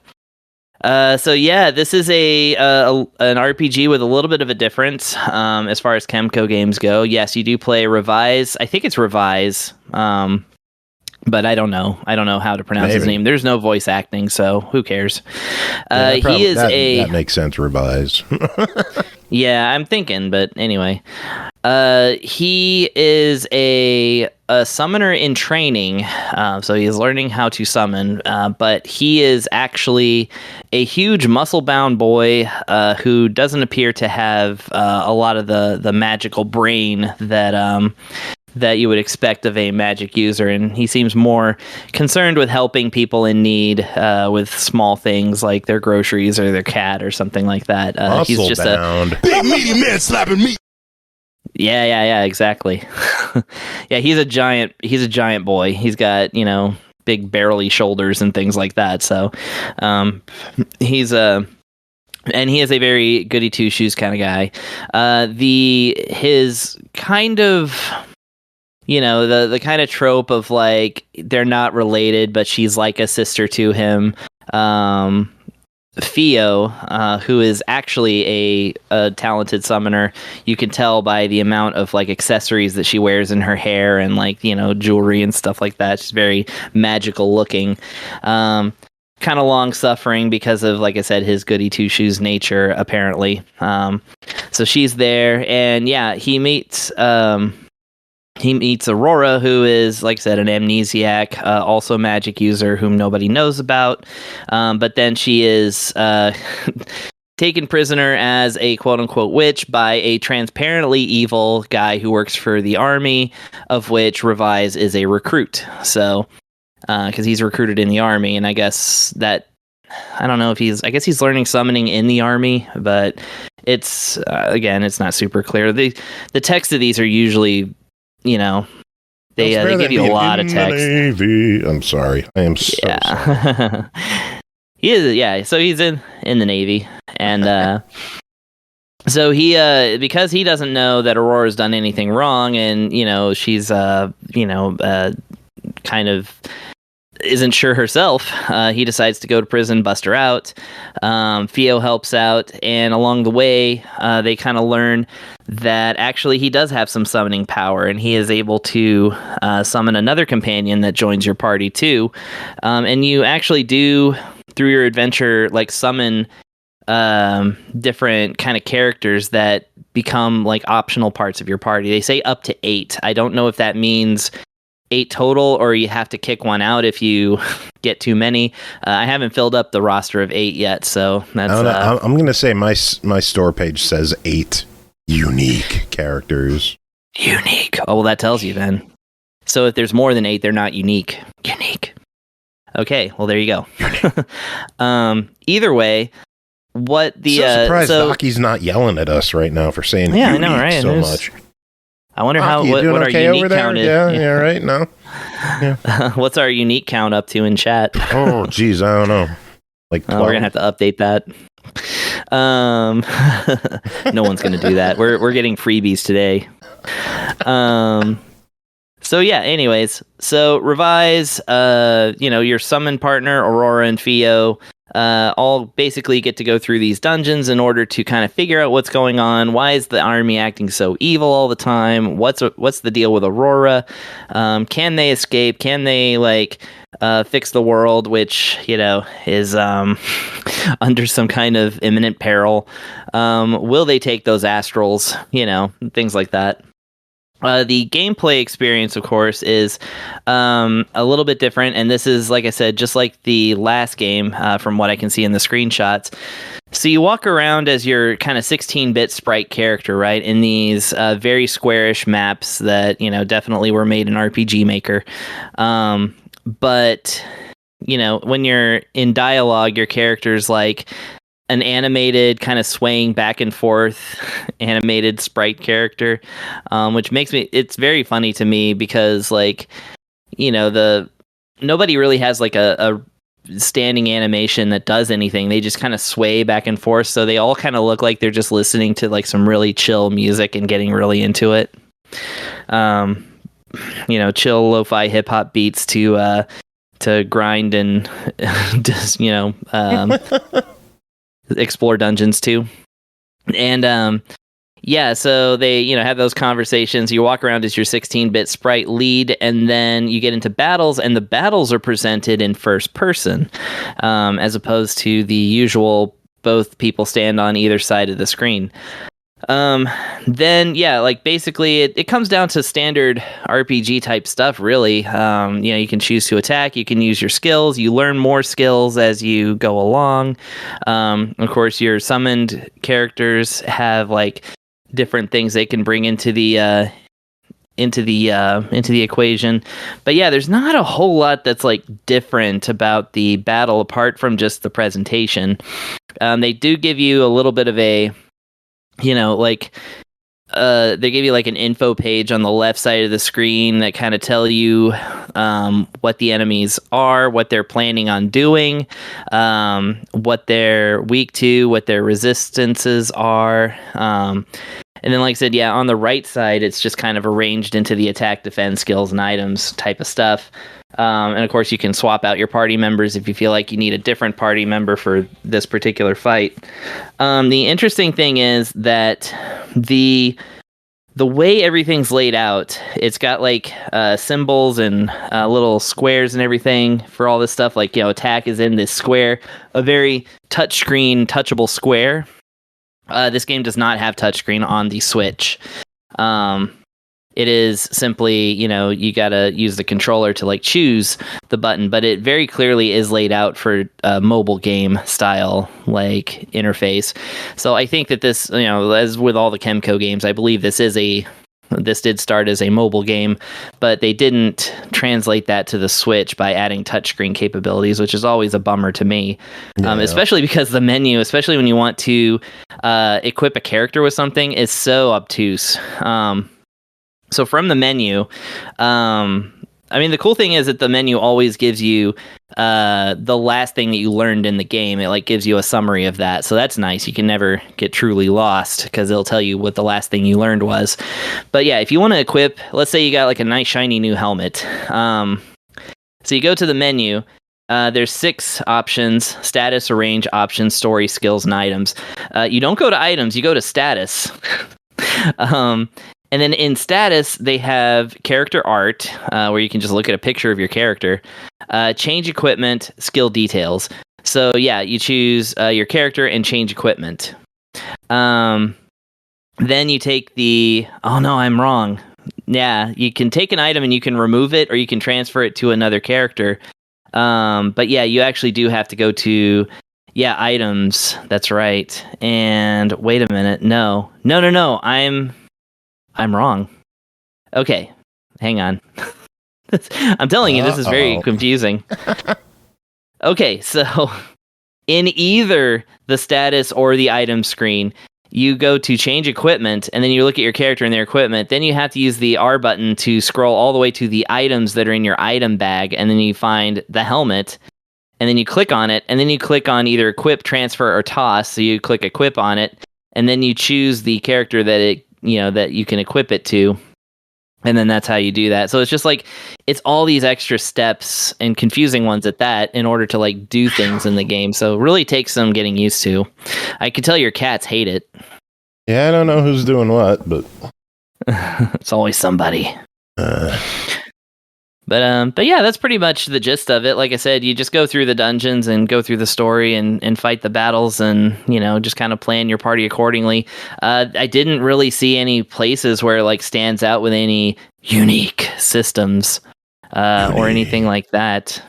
Yeah, like it even tells you what, like it gives you question marks for the stuff that you haven't acquired yet. So like you can even tell how many skills your character is going to acquire at some point. But yeah, I mean, that's pretty much it for the game. I like the story.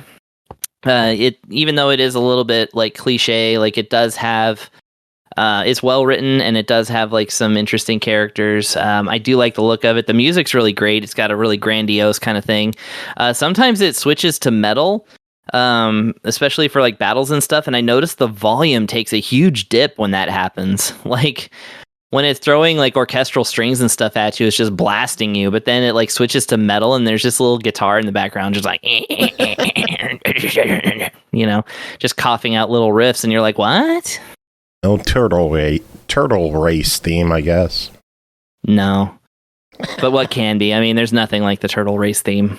True. Chained Echoes, if anybody wants to know what I'm talking about, just look it up. Chained Echoes, Turtle Race. Apparently they put some kind of interesting song in the DLC as well. Yeah, they said that for fans of the Turtle Race, there's going to be something new in the DLC, and I can't wait. It'll be unique. Oh, I'm sure it will be unique. 548, by the way. The 548 uses. Oh, that's what our unique count is up to? Yeah. I have 549, I guess, at that point. Yeah. Okay. I'll add them up. Great. We're moving along. Astral Takers, $20. What's your verdict? Oh, $20. That's a little bit of a tall order, even for a KEMCO game, but I do know that that's what they're charging nowadays for it. So I'm going to say at $20, I have to push this one to a try it. If it was back at the old, I know times are tough and stuff, but I was much more impressed with the last thing that I reviewed, and felt like it had a lot more like kind of meaningful, kind of differences, things to make it stand out. I'm not at all stalling trying to find the title of that game. So you'll just have to find, was it Covenant of Solitude? I think it was something else. Anyway, I can say that for $20, maybe it was Spirit Valor. I don't remember. I've Novel done so Rogue? many of these games. No, you didn't do Novel Rogue. No, I didn't. Covenant of Solitude, yeah. Yeah. Okay. Well, either that or Spirit Valor, maybe something else like that. Spirit Valor was right before Covenant. Oh my God, Dragon Takers is in my Switch collection. I didn't see it when I rearranged it by alphabet, but now that I'm rearranging it by last played, there it is. So I did review this on Switch. Nice. Well, I'm gonna re-download it. I guess I better check it out again. but I'm just gonna say, I'm gonna at $20 full pop. I'm gonna give it a try it only because it's not really adding a whole lot to the age-old formula of go into dungeon, hit attack or magic on enemies and kill them for story. Like a lot of these other games, especially like the newer ones that have been coming out from KEMCO, have really kind of given you a little something different that, you're like, well, it's got a kind of a twist here, or, this is like really different, or this is especially interesting in this one. This one is interesting. It is good. It is solid. at $20, I'm just gonna give it a spirited try it. There's nothing that pushed it into buy it territory for me, but that does not mean there's anything wrong with it. I'm just taking the consumer side on this one. Cool. Sounds good. Yeah. Next up, Killing Floor 3, developed and published by Tripwire Interactive, released July 24th, Series X and S, PS5, and PC for $39.99. It is 2091. Good year. Join up with the Nightfall, the last line of defense against Megacore Horizons? Do they say it in the game? I think I heard it, but I remember how it's pronounced. So Horzine. Hors. Horzine or Horzine.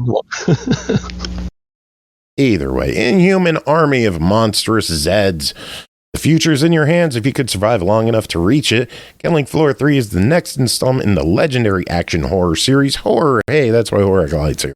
The intense FPS puts you in the boots of a Nightfall specialist joining forces with up to 5 teammates to battle waves of Zeds, earn Dosh, unlock skills, and build the ultimate arsenal.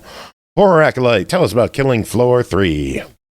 Right, so Killing Floor 3 is a mostly typical first-person horde shooter, surviving against waves of increasingly difficult enemies. There's minimal story elements to this. I don't know too much about the backstory of the previous 2 games, but in this game, you are part of an organization called Nightfall, which is a group dedicated to fighting back against a mega corporation called Horzine, I'll call it. I'm not sure the exact pronunciation, who has been perfecting a group of bioengineered monstrosities called the Zed, and things have gone a little bit out of control. On some of your missions, you'll have additional fetch quests that you can do by interacting with objects in the environment, and these will give you kind of smaller supplementary lore pieces. I didn't find there was anything like too revolutionary, mostly just talking about the research Horzine was doing on the Zeds. And we're mostly here for the killing. So the game kind of starts you out in this main hub area that acts as your stronghold for Nightfall. In this area, you can change your class, change and upgrade your perks, mod weapons, and test gear at the shooting range. There are 6 classes to choose from. Each class has their own starting assortment of throwable items and gadgets, which is the gadget's essentially a rechargeable special ability. So out of your classes, you have your commando class, a typical soldier with automatic weapons and an acid shooting drone, a firebug, which is a pyro specializing in fire weapons that deal AoE and burn damage, eventually allowing her to heal in her own flames. You have your engineer, who deals massive damage in close proximity with sonic projectiles, along with shotguns and explosive weaponry. And then the other 3 classes are a little bit different. We have a sharpshooter class, which specializes in precision-based weapons with high damage output, and they can also use crowd control type of effects, like freezing enemies. Then you have your ninja, which is the only melee character of the game. He can use swords, kunai, and bows, along with shuriken, while using his melee abilities to block and parry attacks, allowing enemies to stumble if he parries with a perfect parry. And he's the only character in the game that is pretty much focused on this strategy. And then lastly, we have our medic, who has machine guns and energy weapons, and she essentially is obviously the main healer of the team, and she can quickly revive, or he can quickly revive down enemies, or sorry, down teammates, not down. Yeah, I don't want to revive down enemies. No, don't do that. What's cool about the medic is all their weapons have an alt fire mode that allows you to fire healing projectiles at your teammates. So you have like your regular fire on top of that. So they have like tons of healing effects for you to use. Each class can be leveled up to level 30.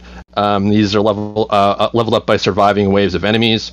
Each character has 3 columns for their skill sets. There's a passive column, a throwable column, and a gadget column.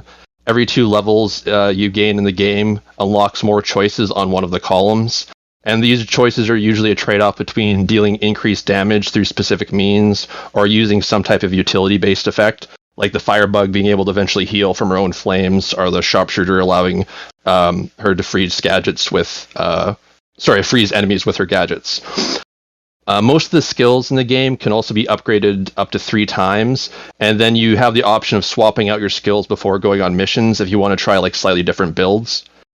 At the start of your mission, your loadout is limited by an operational budget. This budget allows you to buy your starting weapons, armor, and one additional gear piece, such as an ammo bag, laser trap, or multi-tool. Laser traps can be used on the ground to temporarily stun your enemies, while the multi-tool is something that has like a ton of different effects. It can activate turrets or zip lines on the map, open up armor crates to repair your armor, or even open sealed doors to allow more pathways to move throughout the areas. You have to be wary, though, because sometimes having more pathways is not always the best thing. You kind of want choke points in certain areas to kind of stand your ground on occasion, but not always. And as you level up with your classes, you also increase your starting operational budget, allowing you to have more options at the beginning of each mission. And then lastly, to prepare for missions, you can mod your weapons. Each weapon has multiple mod slots, and each mod slot has several different mods you can craft for that slot. You gain crafting material from killing Zeds and select pieces of electronics in the environment when you're on your missions. These mods allow you to increase damage output, ammo capacity, reload speeds, and other utility effects, like making enemies stumble more easy. All the mods can be upgraded to amplify their effects. The trade-off for this is that adding more mods also increases the cost of the weapon. So you need to find a combination that you think is synergistic for the playstyle of your character while also being cost-effective. Otherwise, you're just not going to be able to buy your gun pretty much to the end of the match, which is not a good thing. So once you go to the mission select, you have 8 levels to choose from. These vary in kind of general layout and aesthetic. Some of the levels include like city streets, a horizon R&D lab, or the sewers. And each level consists of 6 waves of enemies, with each subsequent wave increasing the number of enemies and introducing more powerful monstrosities, with the final wave consisting of a boss fight. You start out with basic enemies like the Cyst, which is a standard ghoul-like enemy, or the Bloat, which is this giant mass of flesh that sprays acid everywhere. Then you get up to more advanced enemies like the Siren, who's this feeble-looking, hunched-over creature that's like flesh and metal, and she can stretch her neck out and let out this Banshee's wail to like deal significant damage and temporarily stun your character. Or you can face the Scrake, which is a brute with a giant motorized saw for a hand that'll aggressively pursue you, or if you try to escape, he'll use his grappling hook to pull you right back and try and finish you off. Currently, there's only 3 bosses that you can potentially run into. They're randomized at I think it's at the start of each mission, because I've seen the narrator kind of like provide tips as to which one's about to come, but it's randomized at the start. And I don't really want to spoil anything because it's kind of like the highlight of the game right now, in my opinion. So I won't just go into detail on those. They can be pretty difficult, but more on that in a second. After each wave, you earn currency called Dosh, that varies in amount depending on your performance for that round. There's a limited window between each wave to upgrade your weapons, armor, buy ammo, healing syringes, and equipment. If you get knocked down during a round, your team has a limited amount of time to pick you up. But if you do happen to die, you will respawn at the end of the current wave, assuming your teammates survive that round. But this costs you a bunch of your upgrades. You have to like repurchase a number of things, and you might not have the cash to do so unless you borrow money from one of your teammates, who can choose to give you money if they wish. There's 3 difficulties to play this on. There's normal, hard, and hell on earth. The playstyle of the game is going to shift a decent amount depending on if you're playing alone, with others, and whether or not you're playing with comms. And that's in addition to the difficulty you're playing on. The game does scale based on the amount of enemies. The game scales the amount of enemies based on how many people are playing. So the more people, there's going to be a drastic increase in enemies. For example, like I think the final wave with 1 or 2 people is like 100 and something enemies, and if you're playing with like a full group of 6, it's like 500 on Hell on Earth mode. So it's a pretty big difference. You need to budget your resources accordingly. Normal is slightly accessible for those who aren't super familiar with FPS games, while the other 2 difficulties are going to require a knowledge of horde defense strategies and some moderate skill in the FPS genre. Otherwise, you're probably going to have a bit of a difficult time.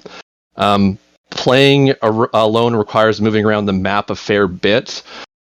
So if you're playing with, say, a group of like anywhere from like the 3 to 6 people, which is the max, you have the ability to kind of like hunker down in certain areas on the maps and kind of hold your ground and fend off the waves.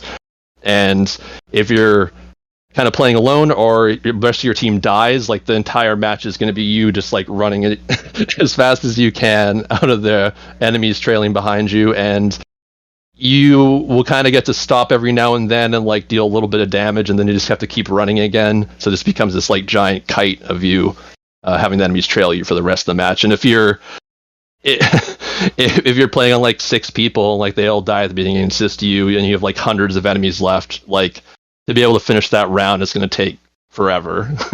So sometimes it's like, I don't know, it might be just worth like killing yourself and if it's earlier on in the waves, because I don't know if you want to try and spend like 30 minutes plus to try and kill them off, which if you're in Hell on Earth mode and yeah, everyone else is dead, it can take easily that long to kill the rest of them.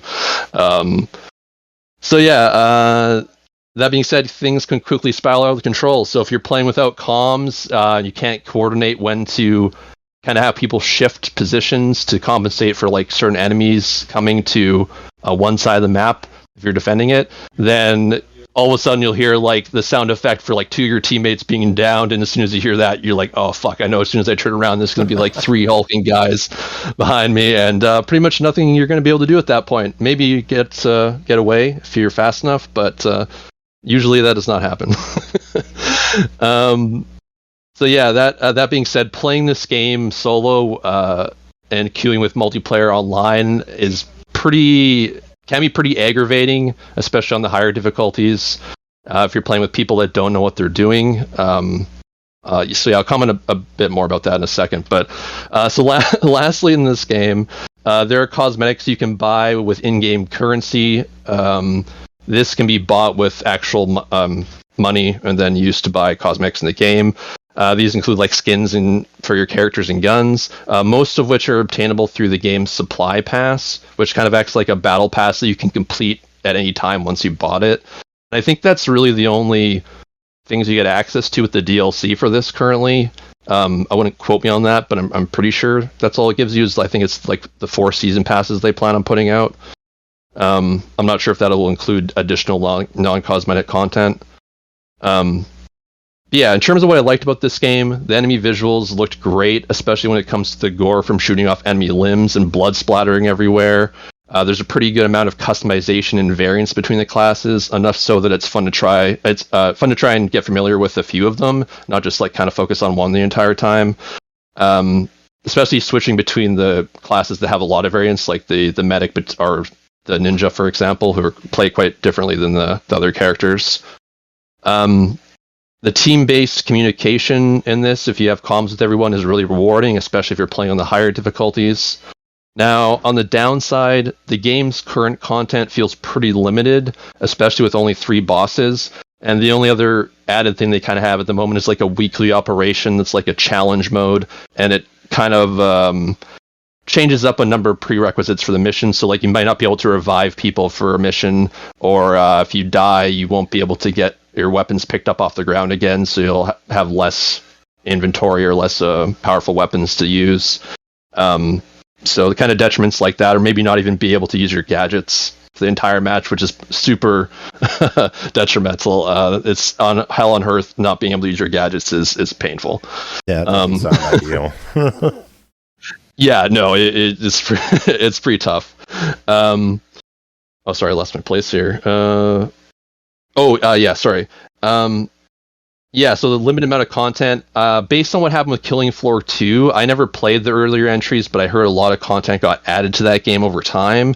So I'm hoping that issue will kind of be remedied as the game kind of progresses moving forward here. And the other big issue, for me at least, was in close quarters, with a bunch of abilities going off, like explosions and blood splatter and like other lighting effects. Sometimes it's really hard to see what's going on. So you'll just be like blind firing into like this flashes of light, hoping you're hitting enemies. Because if you don't stop them as they're progressing forward, like if they get close quarters, it's kind of game over if too many of them start overwhelming you. And like this might be for Aki. Oh yeah, this game is. If you have problems with overstimulation from like lighting effects and like things going on at once, this game is going to be an absolute nightmare. That being said, there were some brightness and visual options in the game. I didn't really get to mess around with those to see if they would help me at all. but they could help others. This game is also quite dark.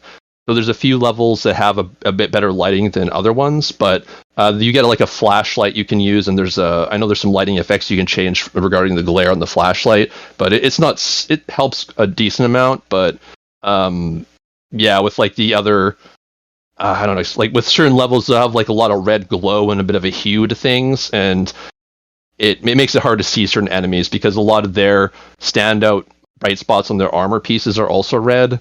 So a lot of stuff blends in sometimes, at least for me. So if you have like issues with like color coordination and stuff like that, or you're colorblind, I don't know if there'll be ways to remedy that. But yeah, so thing to note at least. I think that.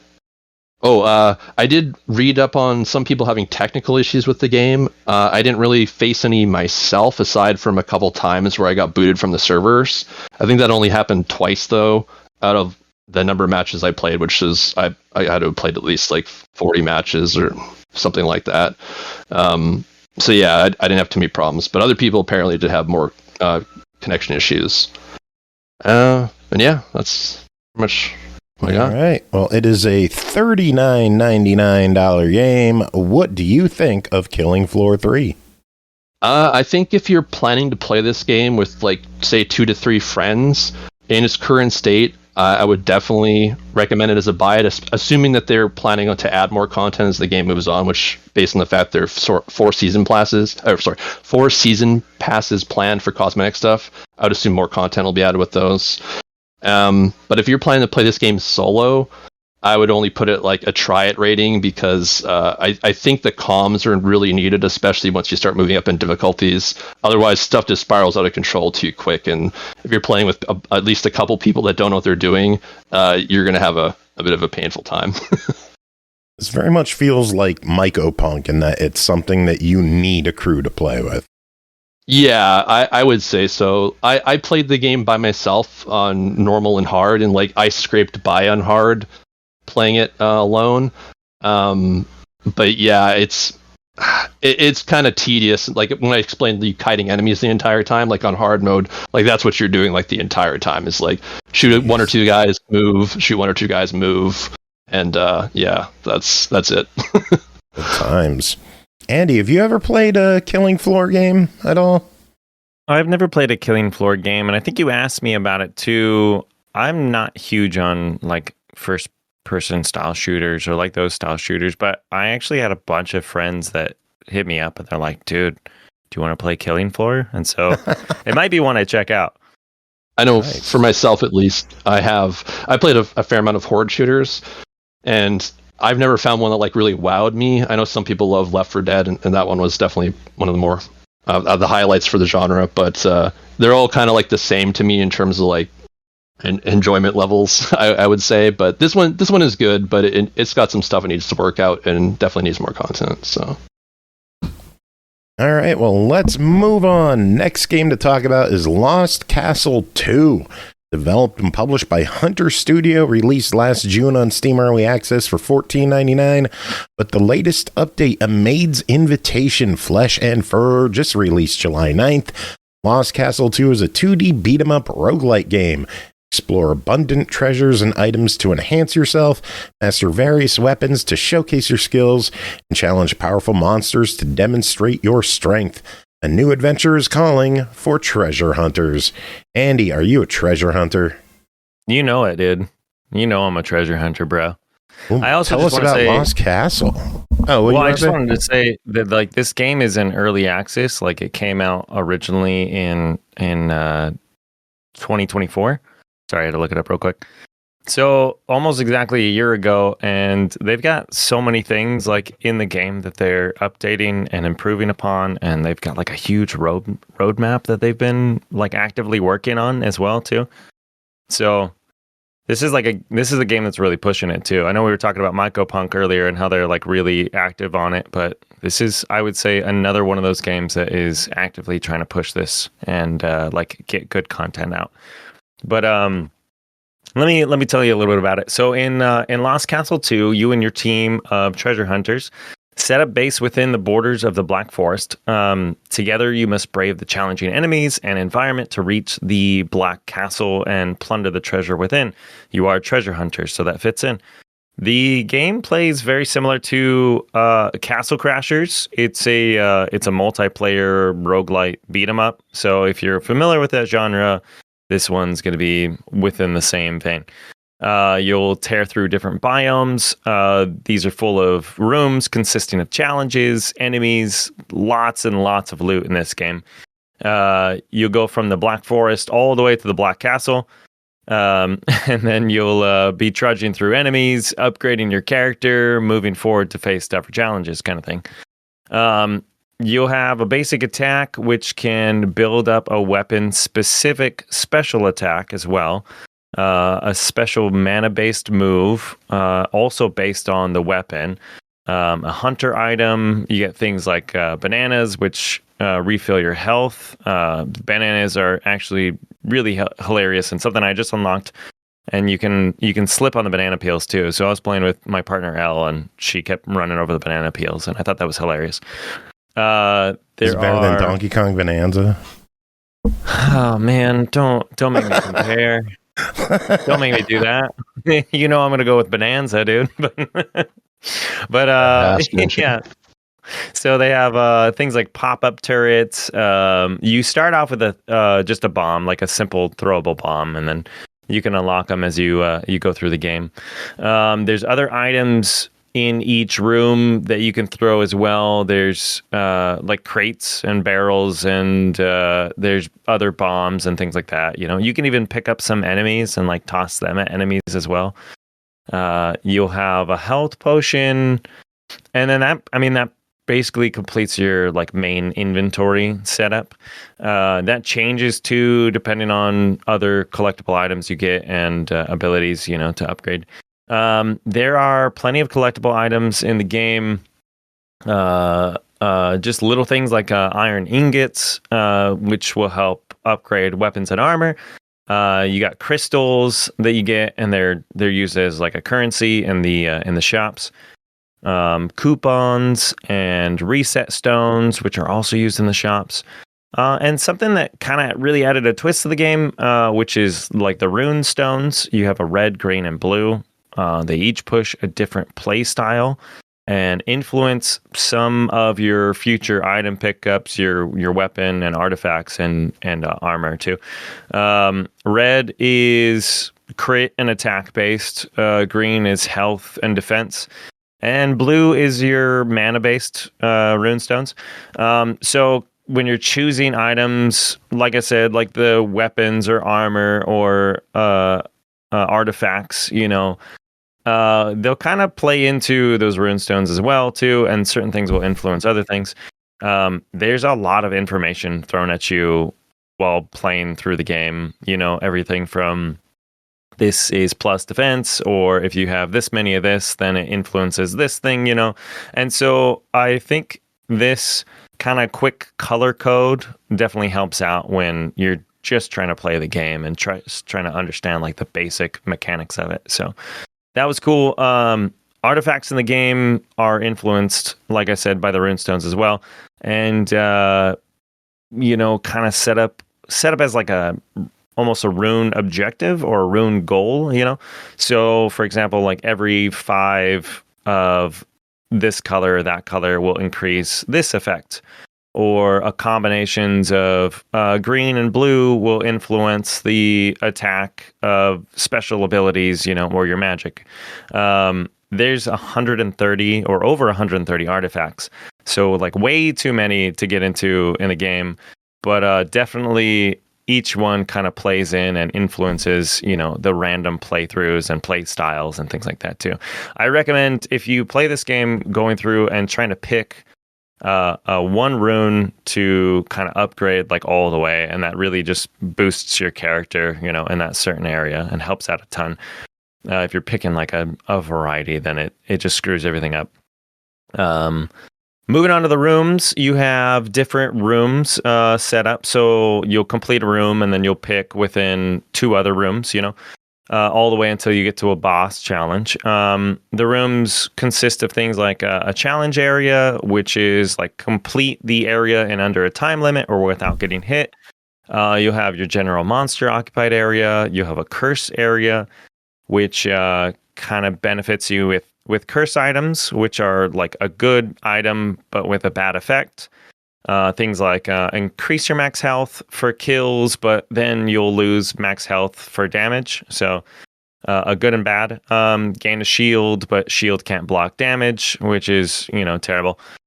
So you can also take those to certain areas and you can cure those curses from them as well too. So it's like nice to pick them up early in the game and then use your currency to cleanse them. There is an ethereal merchant where you can purchase items, upgrade weapons and armor, enhance weapons. Elite monster area for better treasure and loot, but the monsters are way tougher. A safe area and a safe passage. Both of these kind of help you refill your health flasks, gain some random items, and the safe passage is usually which comes last right before you choose the next biome to venture into, right after a boss area. So helps you refill your flask, check anything, switch out your hunter item and things like that. After beating each room, a treasure chest will appear. I haven't figured it out, but I feel like it's based on how well you do in the room, because there's a variety of treasure chests. It'll give you a cool item or multiple items. It'll give you some weapons or armor or collectibles. A big one is unidentified potions, and it's always pops up as would you drink a random potion? And it's yeah, of course, which gives you just random increase in stats. It's cool.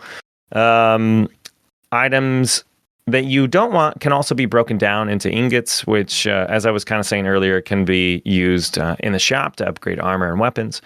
Lots of different items that you'll kind of come across. Unidentified potion, sometimes those unidentified potions will take away some stats too, but it's very rare. You'll get ethereal coins. You get armor and weapons. You'll get alchemy items. Black iron ore, chaos rune stones. You get all kinds of things that kind of help with stats or can be used back at the main hub to gain additional abilities or items or weapons or whatever it is. So you'll end each area with a boss fight. From what I've seen, it seems like there's 3 different bosses per biome, which I thought was really cool. And every time you defeat one of those bosses, it unlocks a new set of armor and weapons that are available to randomly come across in the game. I thought that was really neat and a good way to increase the replayability, so that you're oh, I need to choose this pathway and fight this boss 3 times, or whatever it is, or get through there. There's a lot of different biomes too. There's you'll start off in the Black Forest, and you always are headed toward the Black Castle Bridge, and then the Black Castle. Those are the 3 main ones. But in between, after you beat the Black Forest, you can go to the Saltpeter Desert or the Abandoned Village, and then after one of those, you can either go to the Crystal Mountain or the Frozen Cave. And so there are 7 biomes in total, but you'll only play through 5 of them if you complete a run. Each with their own enemies, their own set of bosses, their own treasures and things to unlock, and everything, challenges, and hazards and stuff like that. They put a lot of work in this game. Bosses unlock new armor and weapons when defeated. And then also you gain cool legendary items as well too. So then that's kind of a bonus thing too. So you'll beat a boss and then you get some super awesome treasure that influences everything else you do in the game.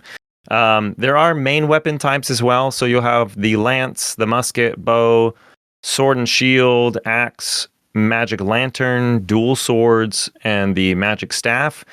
And then there are over 200 different weapons, weapon styles in the game too. So there's multiple lances that you can choose from, or muskets or bows or swords, So there's a lot of different play styles, and like I was kind of saying with the weapons, I was going through the first couple of times not really like trying to pick a specific weapon, just kind of trying everything out, and see what I liked. And I didn't realize, right offhand, but you'll play one weapon type, and it'll you'll play a two-handed sword, right?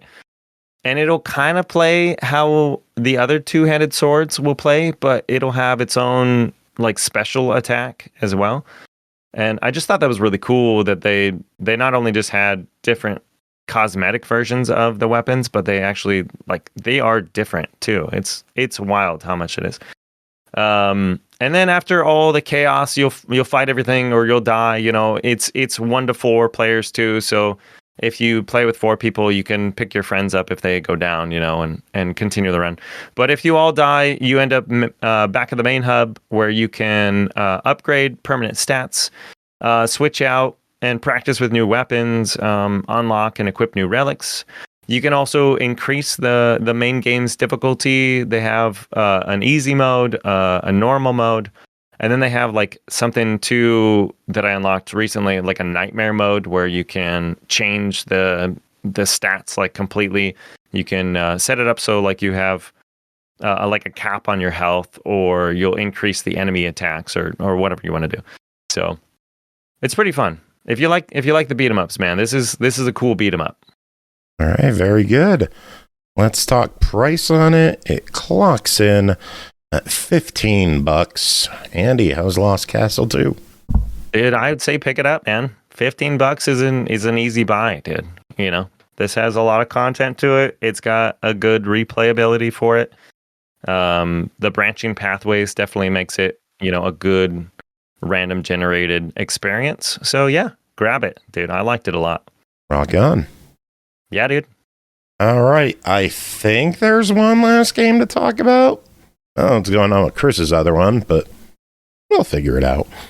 Noctuary, developed by Gratesca, published by Serenity Forge, released July 30th on Series X and S, Switch, PS5, and PC.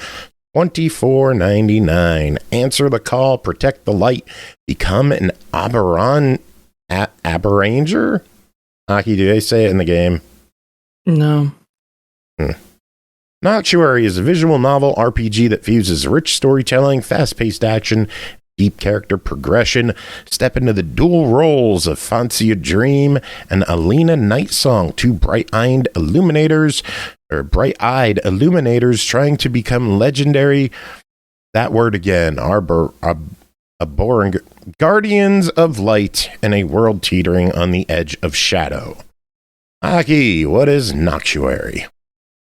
So in this game, you play as these 2 girls. You can switch between them freely. One of them has a sword and is all melee stuff. The other one is more akin to a witch. She uses her staff to cast magic bolts of different types at enemies. And you're both these creatures of light. Everyone that lives is basically. Plants have called you into existence because the world is made out of darkness. And they want light! So poof, you come into existence and now you have to fight against darkness because plants are a bunch of assholes, I guess. So yeah, the darkness takes the form of various different types of monsters that have different abilities, mostly projectile crap, that behave differently. So yay. You have 3 different modes of attack with each character. There's a swift, an offense, and something the hell else. I don't remember what the third one's called. Sorry. For each one of them, so they have a different normal attack as well as a different special attack. with each one of these 3 different types of moves. So realistically, you figure out what normal attack you like, charge up your special, and then just use whatever special you like until it runs out of energy. And yeah, basically you're just 2 bright-eyed little lights that have figured out that they want to be special soldier little lights, apparently. And basically all the soldiers do is patrol to make sure that there's not a big horde of darkness coming at them, because otherwise they try to live in harmony with it. Because if they use too much light, which is how they activate their abilities and all that other fun shit, it actually causes a whole bunch of darkness to come at them. So basically, if they use a bunch of light in an area where it's clear of all darkness, a bunch of enemies start just charging into that area. So they have to figure out when they want to fight and how strong they have to fight. Otherwise, they just try to leave shit be, because in the past, there was a more advanced civilization of their type that was basically destroyed. So this is your little journey with your 2 characters trying to figure out a new little light that has shown up named Luna, and she has amnesia. She remembers a beacon, one of their homes, but it's not a beacon that anyone's ever heard of. So they're trying to figure out what the hell's up with this girl, and they're just trying to advance in life as, you know, shit just happens. And yeah, it's a fun, cute little game. You unlock an ability that gives your little Miss Dream her special ability that gives her little stat increases as she becomes friends with different characters, some of the other girls. Everyone is a woman in this, so it hints ever so slightly that they're all very extremely gay because there are no men. So, yay. And yeah, you get to level up your little special ability by doing missions, side missions for other characters, and it basically just makes you get closer to them, which eventually levels up your ability, which just gives you basically an extra point that you have where you can slot these special blessing flowers into. And each one has different stat increases, like one of them might be for every 1% damage you take, enemies deal 0.3% less damage, or you gain 0.3% more damage. Or, oh, you have a 40% chance of causing the lightning to strike enemies when you're using a special attack. Stuff like that. You unlock more of them as you unlock more of them as you continue through the game. And yeah, it's all fairly cute. There is a whole bunch of conversations in this. It is pretty significantly visual novel with occasional bits of combat, realistically speaking. Main missions usually have probably 10-ish minutes worth of combat, and then probably about as much visual novel. Then the side missions are split between just purely visual novel segments and segments that are combined visual novel and combat types, just like the main missions. There's no new weapons for you to obtain, no money you have to deal with. You just level up your character and level up the special abilities, and that's really it. And this is a fairly long game. Apparently it's around 35 or so hours.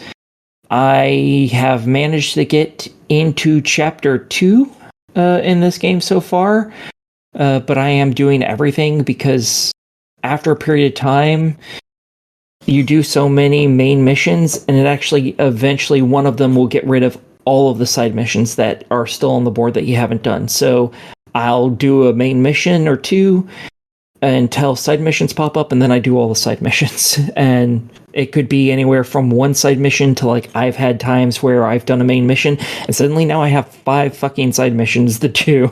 So it can take a while. There's, I think, 58 main missions and 96 side missions in total each. And then I think there's some other type of mission, but I can't really read what it is because the menu's kind of all scrunched together over there. And yeah, it's just a cute little game. Very good. $25. What do you think? I am totally for this. I really like this game. It is really cute. It is fun. It can be difficult because at the end of combats, you actually have a special status you can get for beating it without being hit called Unwounded. I don't think it does anything. It's just a little fancy thing if you want to be a little fancy pants, and I'm obsessed with being a little fancy pants. So I've been retrying levels over and over and over until I can get it without being hurt. So yeah, I'm really liking this game. Very good. Right. There is one set of issues for the game for everyone, just in case. If any of y'all are achievement hunters right now, there seems to be some glitches with the achievements. A lot of achievements aren't popping like they're supposed to, and I don't know why yet. Interesting. Hopefully they get it fixed soon. I haven't gotten any, like, of the main story missions. I haven't gotten any of those achievements. Even though they're the ones that you literally can't miss. Haven't gotten any of them yet. And a few other miscellaneous ones I haven't gotten either that I should have. So, but I'm still getting some. I've gotten like 6 achievements. I should have like close to 13-ish, I think, now. So if you're worried about achievements, maybe wait until they hopefully solve that issue and then definitely get it. Cool beans. All right, we are finito. We started with 11 and now we have 4. What a night. This one was crazy, man. This was a bonkers one. So that's wild. Yay. Music. I don't know what I'm going to play. I'll figure fucking something. YouTube, be nice to us. Anyone have any final words to end the show? Nah, dude. Go buy some games. Give me money, I'll buy games for you or me.